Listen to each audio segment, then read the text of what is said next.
कृष्ण अर्पणमस्तु। प्रभुपाद की जय। രാധാ പവനപുരേഷ്യൻ കി ജയ്. ഓം ശ്രീ മാത്രേ നമഃ. ഹര ഹര മഹാദേവ്. എല്ലാവർക്കും ഗുരുവായൂർ മഞ്ജരീസിന്റെ വിഷ്ണു സഹസ്രനാമ ക്ലാസ്സിലേക്ക് സ്വാഗതം. ഹരേ കൃഷ്ണ.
തൊട്ടം മുതൽക്കൻ കലിദോഷം തീർന്നു മനസ്സിൽ മംഗള ചിന്തകളാ.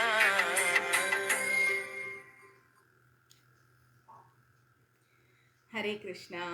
ഒരുപാട് സന്തോഷമുണ്ട് എല്ലാവരും വിഷ്ണു സഹസ്രനാമം ഹൃദയത്തിലേക്ക് ചേർത്ത് വെച്ചതിന്. ഒത്തിരി നല്ല കമൻസൊക്കെ വരുന്നുണ്ട്. പിന്നെ എന്താ പറയുക, ലില്ലി മാതാജി, ഓ രാജേഷ് രാംദാസ് പ്രഭുവിൻ്റെ ലൈവ് നിന്ന് കയറുന്നതോ, ഓക്കെ. നല്ല നല്ല പാട്ടുകളാണ് എല്ലാം. ഭഗവാന്റെ എല്ലാ പാട്ടും വളരെ മനോഹരമാണ്. അപ്പോൾ ഒരു വട്ടം കൂടെ നമ്മുടെ starting story. Hare Krishna. Guruvayur Manjaris contact number 93 42 49 49 41. Okay. അപ്പോൾ വേദക്കുട്ടി ഇങ്ങനെയല്ലേ കാണിക്കുക?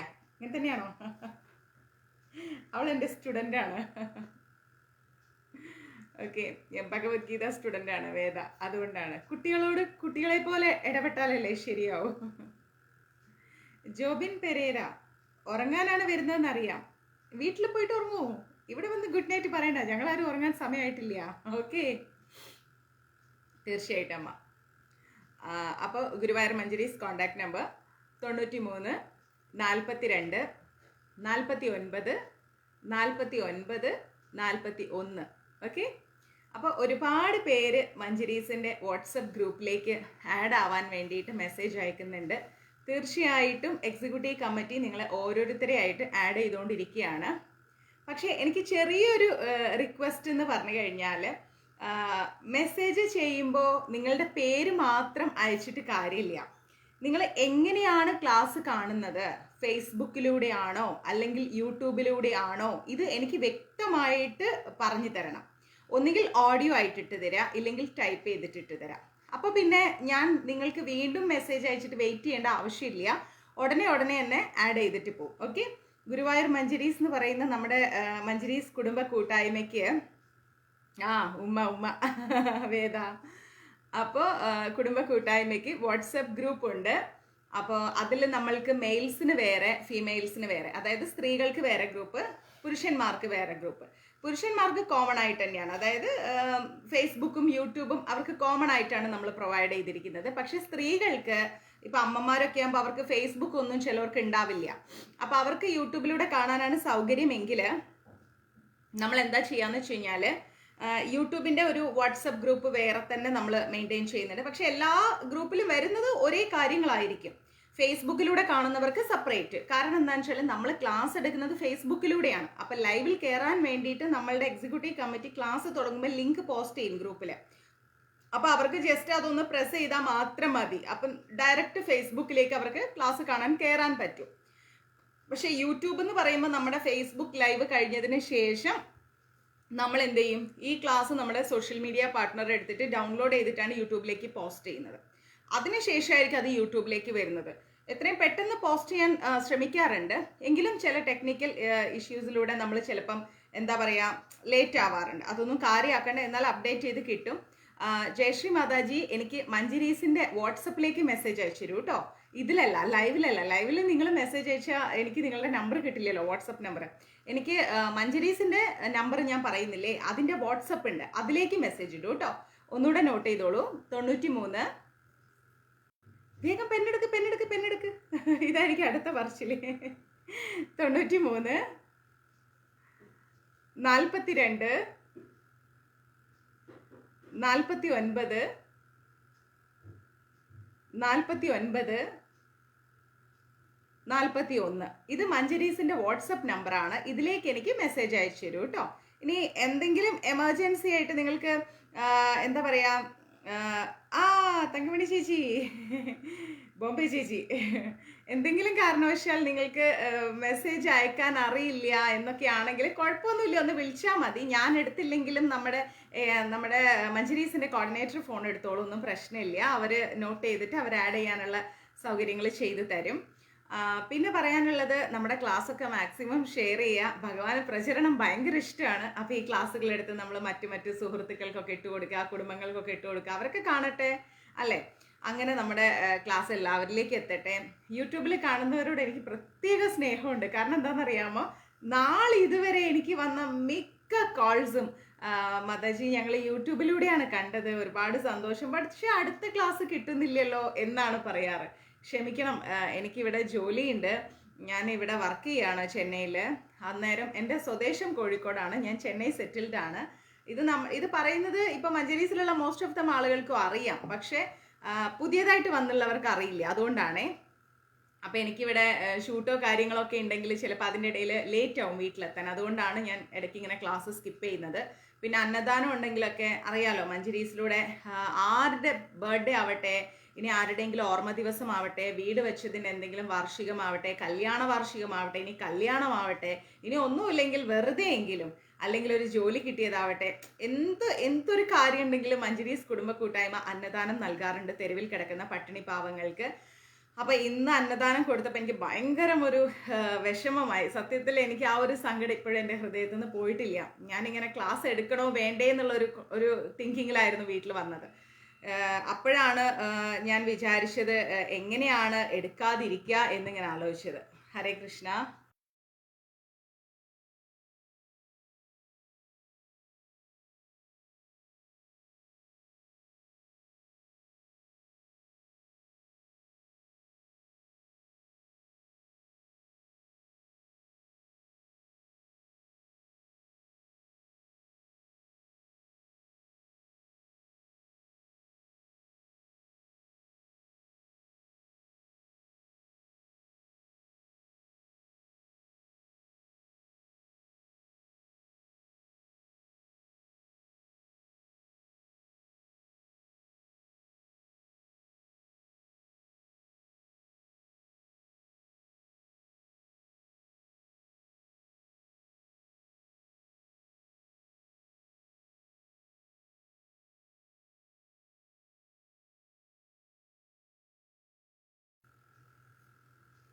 ക്ഷമിക്കണം, എനിക്ക് വളരെ ഇമ്പോർട്ടൻ്റ് ആയിട്ടുള്ള ഒരാളുടെ കോളായിരുന്നു, അതുകൊണ്ടാണ്, ക്ഷമിക്കണം.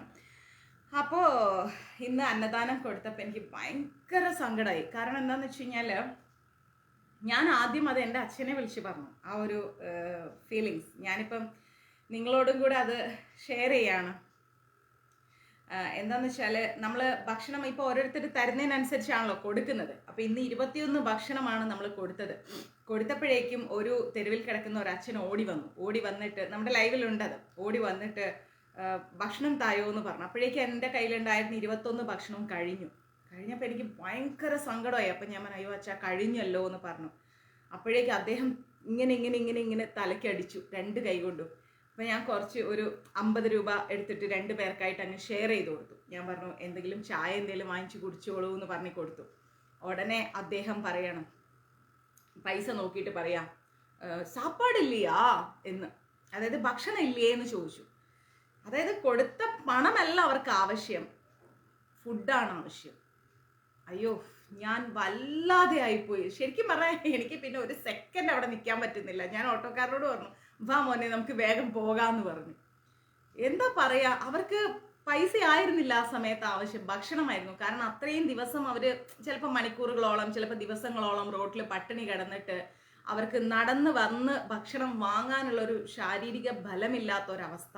ആ അവസ്ഥയിൽ ഇനി ഈ കാശും കൊണ്ട് അവർ അടുത്ത കടയിൽ പോയിട്ട് വാങ്ങണ്ടേ എന്നുള്ളൊരു ബുദ്ധിമുട്ട്.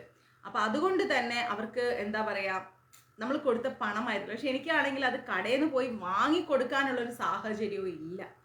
അങ്ങനത്തെ ഒരു അവസ്ഥയിൽ നല്ല വിഷമം തോന്നി എനിക്ക്. നമ്മൾക്ക് 100 എണ്ണം കൊണ്ടായാലും 108 എണ്ണം കൊണ്ടായാലും തെരുവിൽ മതിയാവില്ല, അത് വേറൊരു കാര്യം. അതിൻ്റെ ഒരു പ്രത്യേകത എന്ന് പറഞ്ഞാൽ, നമ്മൾ നമ്മുടെ വീട്ടിൽ എത്രയും പെർഫെക്റ്റ് ആയിട്ട് നല്ല ടേസ്റ്റി ആയിട്ട് ഹെൽത്തി ആയിട്ട് ഉണ്ടാക്കുന്ന ഫുഡാണ്. അത് ഞാൻ ലൈവിലും ഇടാറുണ്ട്, ഗ്രൂപ്പിലും ഇടാറുണ്ട്, എന്തൊക്കെയാണ് നമ്മൾ കൊടുക്കണേ. ഇന്ന് നമ്മൾ കൊടുത്തത് വെജിറ്റബിൾ ബിരിയാണി, പിന്നെ തൈര് കൊണ്ടുള്ള സലാഡ്, സോയാ ഫ്രൈ, പരിപ്പ് വട, പിന്നെ അച്ചാറ്, പിന്നെ വെജിറ്റബിൾ കറി, ഇത്രയും ഐറ്റംസ്, 1 ബോട്ടിൽ വെള്ളം, ഇത്രയും സാധനങ്ങളാണ് നമ്മൾ കൊടുത്തത്.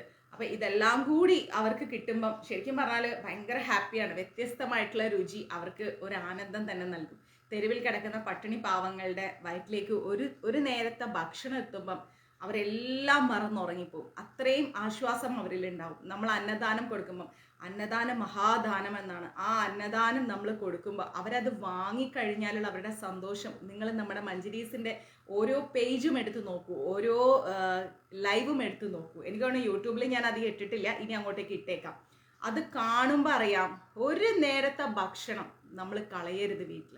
അത് കിട്ടാത്ത എത്രയോ കോടി ജനങ്ങൾ തെരുവിൽ അലയുന്നുണ്ട്. അതിന് വേണ്ടിയിട്ട് വന്ന് ഓട്ടോവിൻ്റെ, നമ്മൾ ഭക്ഷണം കൊണ്ടുപോകുന്ന ഓട്ടോൻ്റെ 2 സൈഡും ആളുകൾ ഇടിച്ച് കയറുന്നത്, കുട്ടികൾ വന്നിട്ട് ഒരെണ്ണവും കൂടി തരുമോ എന്ന് യാചിക്കുന്നത്, അത് കാണണമെങ്കിൽ, ആ ഒരു അവസ്ഥ അനുഭവിച്ചറിയണമെങ്കിൽ ശരിക്കും പറഞ്ഞാൽ ഭക്ഷണം കൊണ്ട് തെരുവിലേക്ക് എത്തണം. അത് യഥാർത്ഥത്തിൽ പട്ടിണി കിടക്കുന്ന ആളുകളുടെ മുമ്പിലേക്ക് എത്തണം. അപ്പം അറിയാം. അവർ വീണ്ടും വീണ്ടും നമ്മളുടെ വണ്ടി വരുമ്പോൾ തന്നെ അവർ ഓടി വരും. കാരണം അവർക്കറിയാം അത്രയും രുചികരമായ ഒരു സ്നേഹപ്പൊതി നമ്മൾ അതിൽ സൂക്ഷിച്ചിട്ടുണ്ടെന്ന്. നമ്മൾ എപ്പോഴും ഒന്നും തന്നെ കൊടുക്കാറില്ല. നമ്മൾ ഇഡ്ഡലി കൊടുക്കാറുണ്ട്, ദോശ കൊടുക്കാറുണ്ട്, മീൽസ് കൊടുക്കാറുണ്ട്, പിന്നെ വെജിറ്റബിൾ ബിരിയാണി കൊടുക്കാറുണ്ട്, വെറൈറ്റി റൈസ് കൊടുക്കാറുണ്ട്. ഇനി മുതൽ നമ്മളൊരു സെപ്പറേറ്റ് ഐറ്റം കൊടുക്കുന്നുണ്ട്. എന്താണെന്ന് വെച്ച് കഴിഞ്ഞാൽ, നമ്മൾ ഭഗവാൻ എപ്പോഴും വെണ്ണ നിവേദിക്കില്ല. അപ്പോൾ ആ വെണ്ണ ഒരുപാട് ഇങ്ങനെ സ്റ്റോർ ആവുന്നുണ്ട്.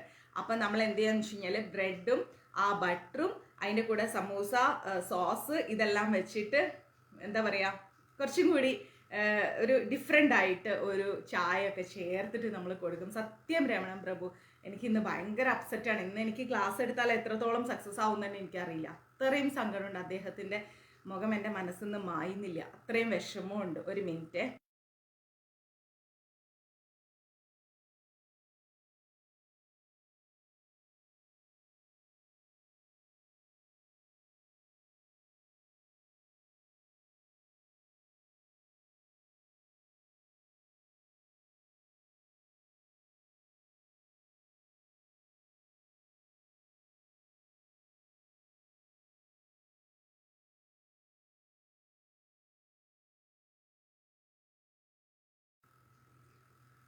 അപ്പം അതുകൊണ്ട് ഭക്ഷണം കളയാതിരിക്കുക. ഇത് എൻ്റെ വലിയൊരു അപേക്ഷയാണ്.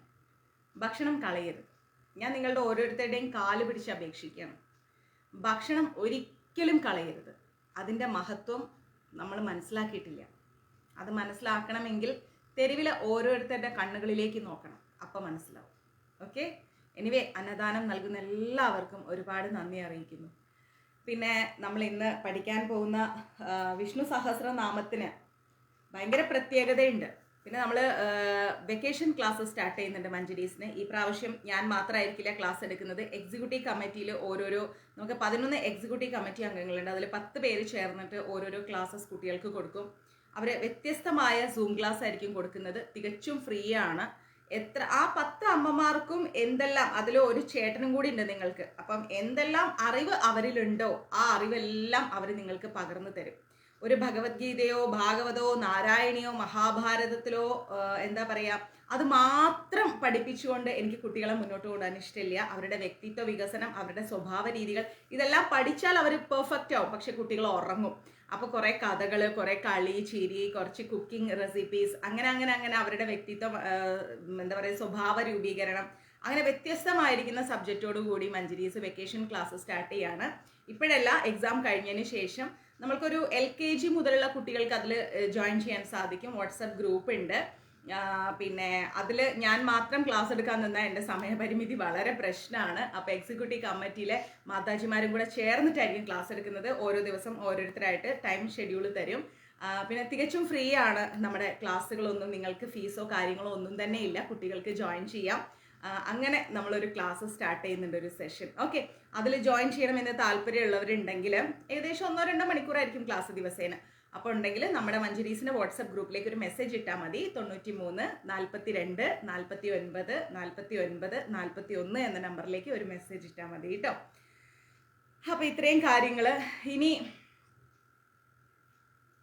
വേദ നമ്മുടെ മഞ്ജരീസിൻ്റെ സ്റ്റുഡൻ്റാണ്. ഇനി എന്നാണ് മാതാജി ഞാൻ വേദയാണോന്ന് പറയണേന്ന്. ഇവരൊക്കെ ക്ലാസ്സിൽ കയറി കഴിഞ്ഞാൽ പിന്നെ കില്ലാടികളാണ്. ഇവർക്കൊന്നും ക്ലാസ്സില്ലാണ്ട് ഇരിക്കാൻ പറ്റില്ല. അങ്ങനത്തെ കുട്ടികളാണ്. അങ്ങനത്തെ സെഷൻസാണ് നമ്മൾ കൊടുത്തുകൊണ്ടിരിക്കുന്നത് കുട്ടികൾക്ക്. ഓക്കെ. ഉടനെ അറിയിക്കാം കണ്ണാ, നമ്മുടെ മഞ്ജരീസിൻ്റെ ഗുരുകുലം സ്കൂളിൽ അറിയിക്കാം കേട്ടോ. ഇനി നമ്മുടെ മഞ്ജരീസിൻ്റെ വിഷ്ണു സഹസ്രനാമം ക്ലാസ് സ്റ്റാർട്ട് ചെയ്യാം. ഇന്നത്തെ ക്ലാസ്സിലുള്ളത് വലിയൊരു അറിവാണ്.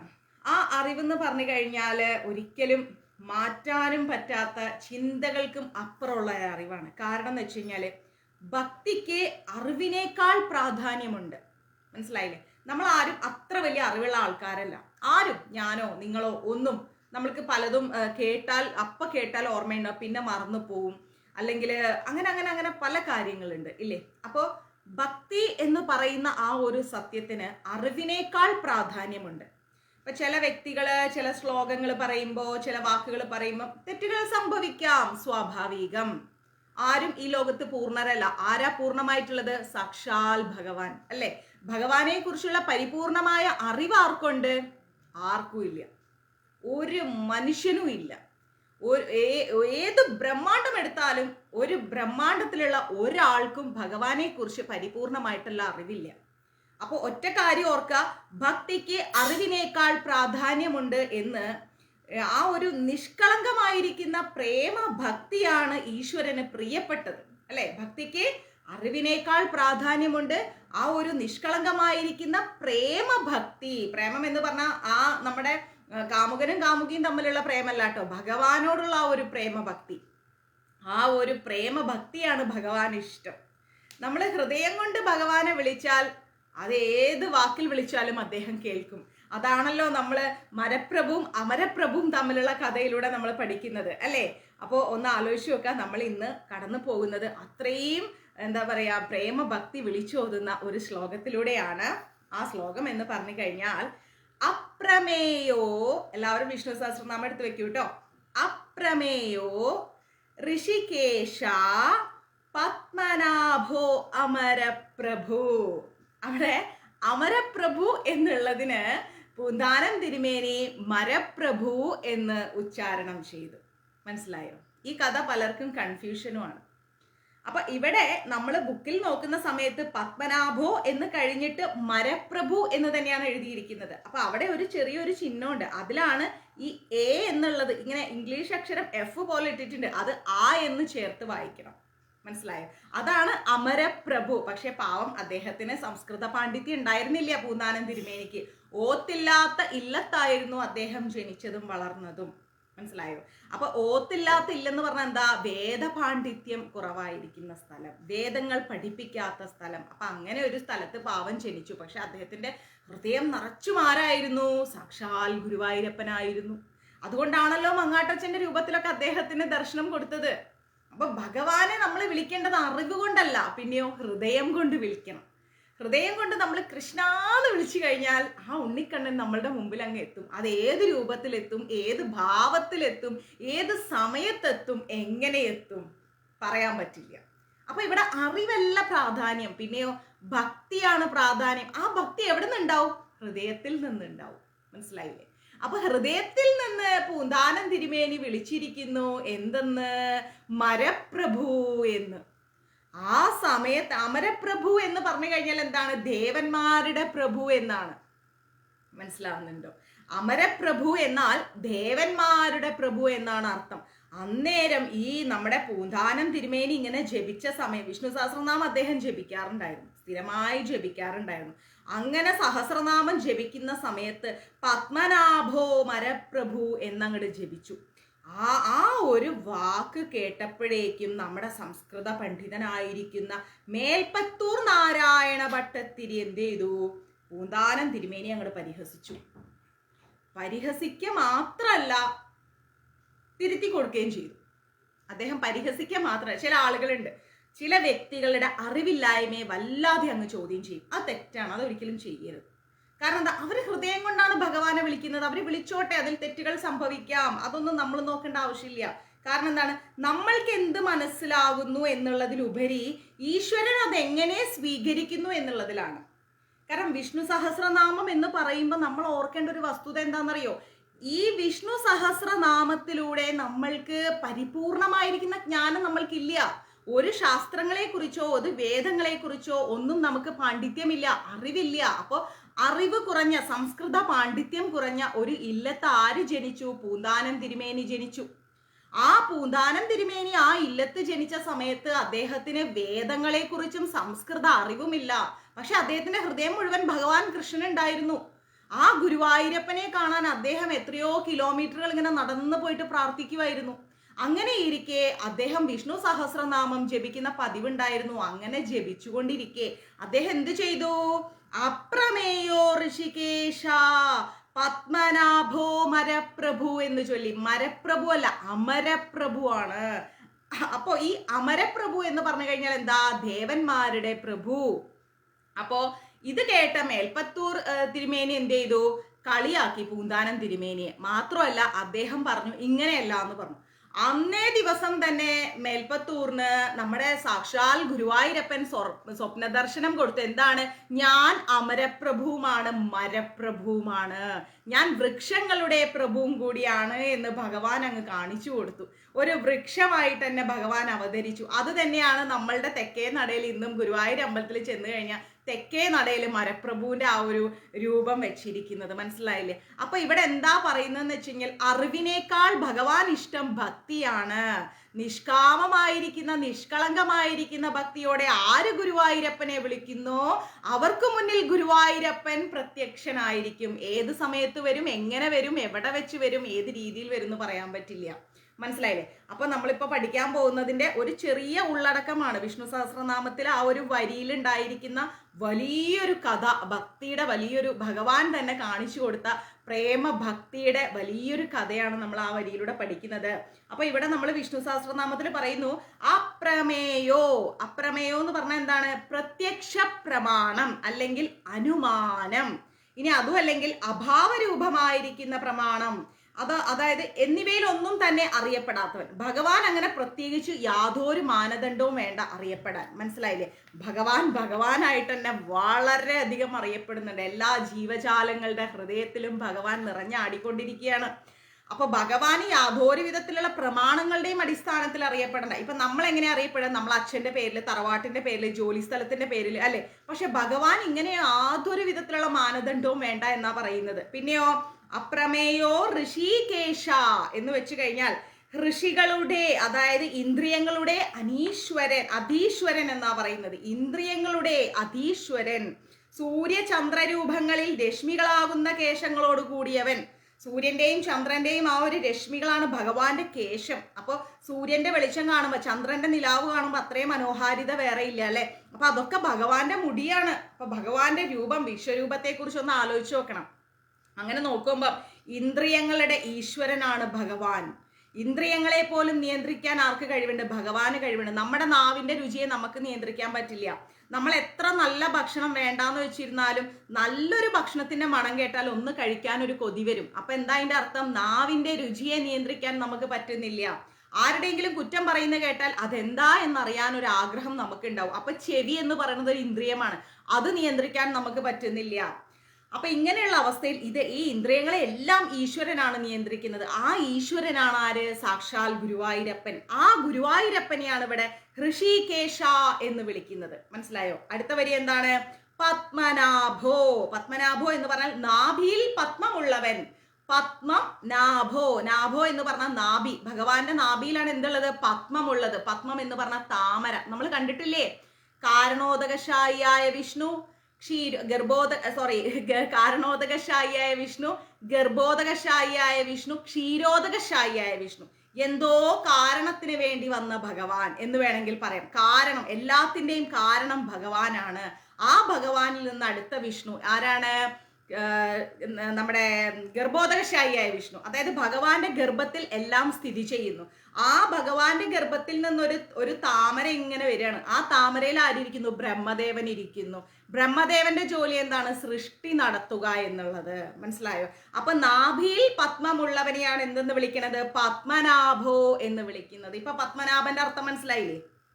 ഇനി അടുത്ത വരി അപ്രമേയോ ഋഷികേശ പത്മനാഭോ അമരപ്രഭു. അമരപ്രഭു എന്ന് പറഞ്ഞു കഴിഞ്ഞാൽ ദേവന്മാരുടെ പ്രഭുവായിരിക്കുന്നവൻ. ദേവന്മാരാരാണ്? നമ്മൾ ആരാധിക്കുന്ന സമസ്ത ദേവന്മാരും, എല്ലാ ദേവന്മാരും, മഹാദേവനാവട്ടെ, സുബ്രഹ്മണ്യനാവട്ടെ, ഗണപതി ആവട്ടെ, ആരാവട്ടെ, ഈ എല്ലാ ദേവന്മാരുടെയും പ്രഭുവാണ് ആര്? സാക്ഷാൽ ഗുരുവായൂരപ്പൻ. അതുകൊണ്ടാണ് അമരപ്രഭു എന്ന് ഭഗവാനെ വിളിക്കുന്നത്. ഇനി അടുത്ത വരി വിശ്വകർമ്മ മനുസ്ത്വഷ്ട സ്തവിഷ്ട സ്തവിരോ ധ്രുവ എന്ന് വെച്ച് കഴിഞ്ഞാൽ വിശ്വകർമ്മ എന്ന് പറഞ്ഞു കഴിഞ്ഞാൽ എല്ലാ കർമ്മങ്ങളും ആരുടെ പ്രവൃത്തിയാണോ അവൻ, ആ വ്യക്തി. ഭഗവാനെ വ്യക്തി രൂപത്തിൽ കാണാൻ പാടില്ല, പക്ഷെ പറയാണ്, എളുപ്പം മനസ്സിലാവാൻ വേണ്ടി പറയാണ്. എല്ലാ കർമ്മങ്ങളും ആരാ ചെയ്യുന്നത്? ഭഗവാനാണ് ചെയ്യുന്നത്. അപ്പൊ ഞാൻ വിചാരിക്കും, ഞാൻ എന്ന ഭാവം എൻ്റെ, ഞാനൊരു വീടുണ്ടാക്കി, ഇത് എൻ്റെ സ്ഥലം, ഇതെല്ലാം വിട്ടിട്ട് നമ്മൾ ഒരു കാലത്ത് ഇവിടുന്ന് പോകണം. ആര് ഒരു 100 വർഷം മുമ്പേ ജീവിച്ച, അല്ലെ 150 വർഷം പഴക്കമുള്ള ഒരു വ്യക്തി ഈ ലോകത്തില്ല. 200 വർഷം മുമ്പേ ജീവിക്കുന്ന ഒരു വ്യക്തിയില്ല. നമ്മൾ ഇന്ന് നിൽക്കുന്ന വീടാവട്ടെ, ജോലി സ്ഥലമാവട്ടെ, ഇതൊക്കെ ഇന്നലെ വേറെ ആരുടേതോ ആയിരുന്നു, അല്ലെ? ഇന്ന് നമ്മുടേതാണ്. ഇനി ഒരു 150 വർഷം കഴിഞ്ഞാൽ അത് വേറെ ആരുടേതായിരിക്കും. പക്ഷെ ഇതിന്റെ എല്ലാം യഥാർത്ഥ അധികാരി ആരാണ്? സാക്ഷാൽ ഗുരുവായൂരപ്പനാണ്. അപ്പൊ എല്ലാ കർമ്മങ്ങളും ആരുടെ പ്രവൃത്തിയാണോ ആ ഭഗവാൻ, വിചിത്രമായിരിക്കുന്ന നിർമ്മാണ ശക്തിയുള്ളവൻ, അല്ലെ? ഭഗവാൻ എന്തെല്ലാം വിചിത്രമായിരിക്കുന്ന നിർമ്മിതികളാണ് ഈ ലോകത്ത് ഉണ്ടാക്കിയിരിക്കുന്നത്. മലയുണ്ട്, ആനയുണ്ട്, ജന്തുക്കളുണ്ട്, എല്ലാം. ആന, കുതിര, സിംഹം എന്ന് വേണ്ട നമ്മൾ കാണുമ്പോൾ വ്യത്യസ്തമായിരിക്കുന്ന ഒരുപാട് സൃഷ്ടികൾ. മരങ്ങളെ നോക്ക്, കല്ലുകളെ നോക്ക്, ഭൂമി, ആകാശം, എന്താ പറയണ്ടേ, ഇവിടെ എന്തൊക്കെ ഉണ്ട്. നമ്മൾ ഈ ഭൂമിയിലേക്ക് ഒരു നിമിഷം ചിന്തിക്കുകയാണെങ്കിൽ എന്തെല്ലാം കാര്യങ്ങൾ ഈ ഭൂമിയിലുണ്ട്. ഇതെല്ലാം ആരുടെ നിർമ്മിതി? ഭഗവാന്റെ നിർമ്മിതിയാണ്. നമ്മൾ ആരെങ്കിലും ഇത് നിർമ്മിച്ചു വെച്ചോ? ഒരിക്കലും ഇല്ല. മനുഷ്യനിർമ്മിതമായിരിക്കുന്ന സകലതിനും നാശമുണ്ട്, എന്നാൽ ഭഗവത് നിർമ്മിതമായിരിക്കുന്ന ഒന്നിനും നാശമില്ല. അത് ഭഗവാന് മാത്രമേ അധികാരമുള്ളൂ നശിപ്പിക്കണോ വേണ്ടേ എന്നുള്ളത്. അപ്പൊ വ്യത്യസ്തമായിരിക്കുന്ന നിർമ്മാണ ശക്തിയുള്ളവൻ, നിർമ്മിക്കാൻ, വ്യത്യസ്തമായിരിക്കുന്ന എല്ലാം നിർമ്മിക്കാൻ കഴിവുള്ളവൻ, ദേവശില്പിയായിരിക്കുന്ന ത്വഷ്ടാവിനോട് തുല്യനായവൻ ആരാണത്? വിശ്വകർമ്മ എന്നാണ്. അപ്പം വിശ്വകർമ്മ എന്നുള്ളതാണ്, മനസ്സിലായില്ലേ? ഭഗവാൻ ആരാണ്? വിശ്വകർമാവാണ്. ഈ ലോകത്തെ തന്നെ സൃഷ്ടിച്ചിരിക്കുന്നത് ആരാണ്? ഭഗവാനാണ്. ഇനിയോ മനുഹ. മനുഹ എന്ന് പറഞ്ഞു കഴിഞ്ഞാൽ മനനം ചെയ്യുന്നവൻ, എല്ലാം മനസ്സിലാക്കുന്നവൻ ഭഗവാനാണ്. മനസ്സിലാവുന്നുണ്ടോ? എല്ലാം മനസ്സിലാക്കുന്നവൻ ആരാണ്? ഭഗവാനാണ്. ഇപ്പൊ നമ്മൾ വിചാരിക്കുന്നത് നമ്മളെ ഹൃദയത്തിൽ ഒരു കാര്യമുണ്ട്, ഇത് ആർക്കും അറിയില്ല, എനിക്ക് മാത്രമേ അറിയൂ എന്നൊരു ചിന്ത. പക്ഷെ അതല്ല അതിന്റെ ആൻസർ. അതിന്റെ ആൻസർ എന്ന് പറഞ്ഞാൽ സമസ്ത കാര്യങ്ങളെ കുറിച്ചും അറിവുള്ളവനാണ് ഭഗവാൻ. നമ്മൾക്ക് 1, 2, 3, 30,000, 30 കോടി ആളുകളിൽ നിന്ന് എന്ത് വേണമെങ്കിലും മറച്ചു വെക്കാം. പക്ഷെ സാക്ഷാൽ ഭഗവാനിൽ നിന്ന് ഒന്നും മറച്ചു വെക്കാൻ പറ്റില്ല. ഭഗവാൻ എല്ലാം അറിയുന്നു. നമ്മുടെ ചിന്തകള്, വാക്കുകള്, പ്രവൃത്തികള് എല്ലാം ഭഗവാൻ അറിയുന്നുണ്ട്. അതുകൊണ്ടാണ് ഭഗവാനെ മനു എന്ന് വിളിക്കുന്നത്, മനനം ചെയ്യുന്നവൻ എന്നർത്ഥം. ഓക്കെ, ഇനി ത്വഷ്ട. ത്വഷ്ട എന്ന് പറഞ്ഞാൽ സംഹാരകാലത്തിൽ നമ്മൾ പറഞ്ഞല്ലോ 4 യുഗങ്ങൾ. അപ്പൊ ഈ 4 യുഗങ്ങൾ കഴിയുന്ന സമയത്ത് ഈ ലോകം എന്താവും? പ്രളയജലത്തിൽ പോയി പോകും. പിന്നെ ഭഗവാൻ വീണ്ടും സൃഷ്ടിക്കും. അപ്പോ ഈ 4 യുഗങ്ങളും അവസാനിച്ചു കഴിയുമ്പോ പ്രളയജലത്തിൽ, അതാണ് സംഹാരകാലം എന്ന് പറയുന്നത്. എല്ലാ കാര്യങ്ങളും സംഹരിക്കുന്ന ആ കാലത്തില് സകല പ്രാണികളെയും തനൂകരിക്കുന്നത് അഥവാ ക്ഷീണിപ്പിക്കുന്നവൻ ഭഗവാൻ എല്ലാം അദ്ദേഹത്തിന്റെ ഉള്ളിലേക്ക് സ്വീകരിക്കും. സമസ്തവും ഭഗവാന്റെ ഉള്ളിലാണ്. അതുകൊണ്ടാണ് യശോദാമ ഭഗവാൻ മണ്ണ് വാരി തിന്നെന്നും പറഞ്ഞുകൊണ്ട് വാ തുറക്കാൻ പറഞ്ഞപ്പോ ഭഗവാന്റെ വായില് സമസ്ത ബ്രഹ്മാണ്ടങ്ങൾ, ഭൂമി, ആകാശം, നക്ഷത്രങ്ങൾ, മനുഷ്യര്, ജന്തു, ജീവജാലങ്ങൾ എല്ലാം ഭഗവാൻ അദ്ദേഹത്തിന്റെ വായയിൽ കാണിച്ചു കൊടുത്തു. കാരണം എന്താ? എല്ലാം എൻ്റെ ഉള്ളിൽ വസിക്കുന്നുണ്ട് എന്ന് കാണിച്ചു കൊടുത്തു. മനസ്സിലായില്ലേ? എല്ലാം എൻ്റെ ഉള്ളിൽ വസിക്കുന്നുണ്ട് എന്നുള്ളത്. അപ്പൊ നമ്മൾ മനസ്സിലാക്കേണ്ടത് എന്താണ്? സമസ്ത കാര്യങ്ങളും ഭഗവാനിലാണ് ലയിച്ചിരിക്കുന്നത്, ഒന്നും പുറത്തല്ല. മനസ്സിലാവുന്നുണ്ടോ? സ്തവിഷ്ട. സ്തവിഷ്ട എന്ന് പറഞ്ഞാൽ അത്യധികം സ്ഥൂലനായവൻ. ഭഗവാൻ ഏറ്റവും ചെറിയ രൂപത്തിലുണ്ടാവും, ഭയങ്കര വലിയ രൂപത്തിലുണ്ടാവും. നമ്മൾ ചിന്തിക്കാത്ത ഭാവങ്ങളിൽ, രൂപത്തിലെല്ലാം ഭഗവാൻ ഉണ്ടാവും. നമുക്ക് അദ്ദേഹത്തിന്റെ ഒരു കാര്യത്തെ കുറിച്ച് ചിന്തിക്കാനോ പറയാനോ മനസ്സിലാക്കാനോ നമുക്ക് സാധിക്കില്ല. പരിപൂർണമായി നമുക്ക് അദ്ദേഹത്തെ മനസ്സിലാക്കാനുള്ള അറിവില്ല എന്നുള്ളതാണ് നമ്മൾ തിരിച്ചറിയേണ്ടത്. മനസ്സിലായോ? പിന്നെന്താണ്? സ്ഥവിര ധ്രുവ എന്ന് വെച്ചു കഴിഞ്ഞാൽ പുരാതനനാകയാൽ ധ്രുവനായിട്ടുള്ളവൻ. ഭഗവാന്റെ തുടക്കം എന്താണ്, ഭഗവാന്റെ അവസാനം എന്താണ്, ഇത് ആർക്കറിയാം? ആർക്കും അറിയില്ല, ഒരാൾക്കും അറിയില്ല. ഭഗവാൻ എങ്ങനെ ഉണ്ടായി, ഭഗവാൻ എങ്ങനെ നിൽക്കുന്നു, ഭഗവാൻ എവിടെ പോണു, അത് പരമമായിരിക്കുന്ന ഒരു സത്യമാണ്. ആ ചൈതന്യത്തെ മനസ്സിലാക്കാനുള്ള ഒരു അറിവും നമുക്കില്ല. മനസ്സിലായില്ലേ? ഒരു അറിവും നമുക്കില്ല എന്നുള്ളതാണ് വാസ്തവം. അപ്പൊ നമ്മൾ മനസ്സിലാക്കുക, ഭഗവാൻ എന്താണ്? നമ്മളുടെ എല്ലാം ചിന്തകൾക്കപ്പുറമാണ് ഭഗവാന്റെ ശക്തി. അദ്ദേഹത്തിന്റെ ശക്തി എന്ന് മാത്രമല്ല, അദ്ദേഹത്തെ മനസ്സിലാക്കാനുള്ള ഒരു അറിവും നമ്മൾക്കില്ല. ഈ ലോകത്ത് അദ്ദേഹത്തെക്കുറിച്ച് പരിപൂർണമായി പറയാനുള്ള ഒരറിവും ആർക്കും ഇല്ല. നമ്മൾ ഹൃദയം കൊണ്ട് ഏത് രീതിയിൽ വിളിച്ചാലും ആ ഭഗവാൻ വരും. അതുകൊണ്ടാണല്ലോ മരപ്രഭു എന്നുള്ളത് അല്ല അമരപ്രഭു എന്നുള്ളത് മരപ്രഭു എന്നായപ്പോ ഭഗവാൻ പറഞ്ഞത് ആ മരപ്രഭു ഞാൻ തന്നെയാണ്, ആ അമരപ്രഭു ഞാൻ തന്നെയാണ്. അപ്പൊ വിഷ്ണു സഹസ്രനാമം വായിക്കുന്ന സമയത്ത് മനഃപൂർവ്വമല്ലാത്ത തെറ്റുകൾ സംഭവിച്ചാൽ നിങ്ങൾ ഒരിക്കലും വിഷമിക്കണ്ട. അത് വായിക്കാനുള്ള മനസ്സ് നിങ്ങൾക്കുണ്ടല്ലോ, അത്രയും ചിന്തിക്കുക. അത് വായിക്കാനുള്ള മനസ്സുണ്ടല്ലോ, ആ മനസ്സിനെയാണ് ഭഗവാൻ അംഗീകരിക്കുന്നത്. മനസ്സിലാവുണ്ടോ? അത് വായിക്കാൻ നിങ്ങൾക്കൊരു ഹൃദയമുണ്ടെങ്കിൽ ആ ഹൃദയമാണ് ഭഗവാൻ അംഗീകരിക്കുന്നത്. അല്ലാതെ വായിക്കുന്ന വാക്കുകളേക്കാൾ കൂടുതൽ പരിപൂർണമായിരിക്കുന്ന ഭക്തി നിങ്ങളുടെ ഹൃദയത്തിലുള്ളത് കൊണ്ട് ആ ഹൃദയത്തെ ഭഗവാൻ അംഗീകരിക്കുന്നു. അപ്പൊ അതുകൊണ്ട് വിഷ്ണു സഹസ്രനാമത്തിൽ തെറ്റ് സംഭവിച്ചാൽ പേടിക്കണ്ട. അയ്യോ ഭഗവാനെ, ഞാൻ വായിച്ചത് തെറ്റായി പോയി, ഈശ്വരൻ ഇനി എന്ത് ഒന്നും സംഭവിക്കാൻ പോണില്ല. ഹൃദയം കൊണ്ട് വിളിക്കൂ, ഭഗവാൻ സമീപസ്ഥനാണ്. തെറ്റുകൾ സംഭവിച്ചോട്ടെ, സ്വാഭാവികം, അതറിയും ഭഗവാന്. ആ തെറ്റുകളിലൂടെയാണ് പഠിക്കുന്നതും പഠിപ്പിക്കുന്നതും. മനസ്സിലായോ? അതുകൊണ്ട് അതൊന്നും ടെൻഷൻ വേണ്ട. അപ്പൊ അത് പഠിച്ചില്ലേ? അപ്രമേയോ ഹൃഷികേശ പത്മനാഭോ അമരപ്രഭു വിശ്വകർമ്മ മനുസ്പഷ്ട സ്തവിഷ്ട സ്തവിരോ ധ്രുവഃ. ക്ലിയർ? കൂടെ വായിച്ചോളൂ. അപ്രമേയോ ഹൃഷികേശ പത്മനാഭോ അമരപ്രഭു വിശ്വകർമ്മ മനുസ്ത്വഷ്ട സ്തവിഷ്ടഃ സ്തവിഷ്ടഃ സ്തവിരോ ധ്രുവഃ. ക്ലിയർ? ഇനി അടുത്ത ലൈൻ. അഗ്രാഹ്യ അഗ്രാഹ്യ ശാശ്വതഃ അഗ്രാഹ്യ ശാശ്വതഃ കൃഷ്ണോ ലോഹിതാക്ഷഃ ലോഹിതാക്ഷഃ പ്രദർധന പ്രഭൂതാസ് പ്രഭൂതാ സ്ത്രീ സ്ത്രിഘ പ്രഭൂത സ്ത്രിഘ കുബ്ധാമ. അത് പിരിച്ച് പിരിച്ച് വായിച്ചിട്ട് പിന്നെ അങ്ങോട്ട് ജോയിൻ ചെയ്തോളൂ. പ്രഭൂത സ്ത്രിഘ കുബ്ധാമ പവിത്രം മംഗളം പരം. ഓക്കെ, അപ്പൊ അതിന്റെ അർത്ഥം എന്ന് പറഞ്ഞാൽ അഗ്രാഹ്യ എന്ന് പറഞ്ഞു കഴിഞ്ഞാൽ കർമ്മേന്ദ്രിയങ്ങൾ കൊണ്ട് ഗ്രഹിക്കപ്പെടുവാൻ, അതായത് കർമ്മേന്ദ്രിയങ്ങൾ ഭഗവാന്റെ ഇന്ദ്രിയങ്ങൾ കൊണ്ട് നമുക്ക് എന്താ പറയേണ്ടത്, ഭഗവാനെ മനസ്സിലാക്കേണ്ട കാര്യമില്ല. നമ്മൾ ഭക്തി കൊണ്ടാണ് ഭഗവാനെ നമ്മൾ ആരാധിക്കുന്നത് അല്ലേ? അദ്ദേഹം എങ്ങോട്ടാ നോക്കുന്നത്? നമ്മുടെ ഹൃദയത്തിലേക്കാണ്. അപ്പോ കർമ്മേന്ദ്രിയങ്ങളെ കൊണ്ട് ഗ്രഹിക്കപ്പെടുവാൻ കഴിയാത്തവൻ, അതിന്റെ അർത്ഥം ഏറ്റവും സിമ്പിൾ ആയിട്ട് പറയുകയാണെങ്കിൽ നമ്മൾ ഭഗവാന് മുമ്പിൽ സമർപ്പിക്കുന്ന എന്ത്, ഈ പറയുന്ന സ്വർണോ അല്ലെങ്കിൽ കോടാനുകോടി സാധനങ്ങൾ, ഇതൊന്നും അല്ല ഭഗവാൻ ആവശ്യം. ഭഗവാൻ ആവശ്യം എന്താണ്? പ്രേമഭക്തി. ഒരു മിനിറ്റ്.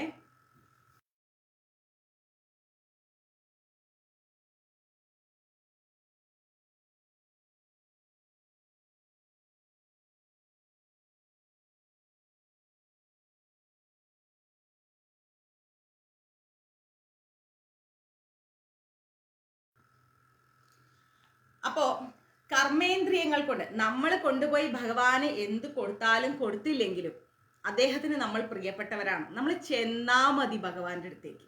ഭഗവാനെ ഒന്ന് ഹൃദയം കൊണ്ടൊന്ന് വിളിച്ചാൽ മതി. അതാണ് അദ്ദേഹത്തിന് വേണ്ടത്. മനസ്സിലായില്ലേ? അതാണ് അദ്ദേഹം ആഗ്രഹിക്കുന്നത്. അപ്പൊ കർമ്മേന്ദ്രിയങ്ങളെ കൊണ്ട് ഗ്രഹിക്കപ്പെടുവാൻ കഴിയാത്തവനെയാണ് നമ്മൾ എന്തെന്ന് വിളിക്കുന്നത്? അഗ്രാഹ്യ എന്ന് വിളിക്കുന്നത്. ഓക്കെ, ഇനി ശാശ്വത. ശാശ്വത എന്ന് പറഞ്ഞു കഴിഞ്ഞാൽ സർവകാലങ്ങളിലും ഭവിക്കുന്നവൻ. എല്ലാ കാലങ്ങളിലും ഭഗവാനുണ്ട്. ശാശ്വതമായിരിക്കുകയാണ് ഭഗവാൻ. എല്ലാ കാലങ്ങളിലും ഭഗവാനുണ്ട്. ഇന്നും ഇന്നലെയും നാളെയും ഒക്കെ ഭഗവാനുണ്ട്. നമ്മൾ ഇന്നലകളിൽ ഉണ്ടായിരുന്നു കുറച്ച് കാലങ്ങളായിട്ട് അല്ലെ? നമ്മൾ ജനിച്ച വർഷം മുതൽ ഇന്ന് നമ്മളുണ്ട്. നാളെ ഉണ്ടോയെന്ന് നമുക്കറിയില്ല, ഉണ്ടെങ്കിലുണ്ട്. പക്ഷെ ഒരു ദിവസം നമ്മൾ പോകും. പക്ഷെ എല്ലാ കാലങ്ങളിലും ഭഗവാൻ ഉണ്ട്, ശാശ്വതമായിട്ടുണ്ട്. അതാണ് പറയുന്നത് അഗ്രാഹ്യ ശാശ്വത. ശാശ്വത എന്ന് പറയാൻ കാരണം അതാണ്. ഓക്കെ, ഇനി കൃഷ്ണ.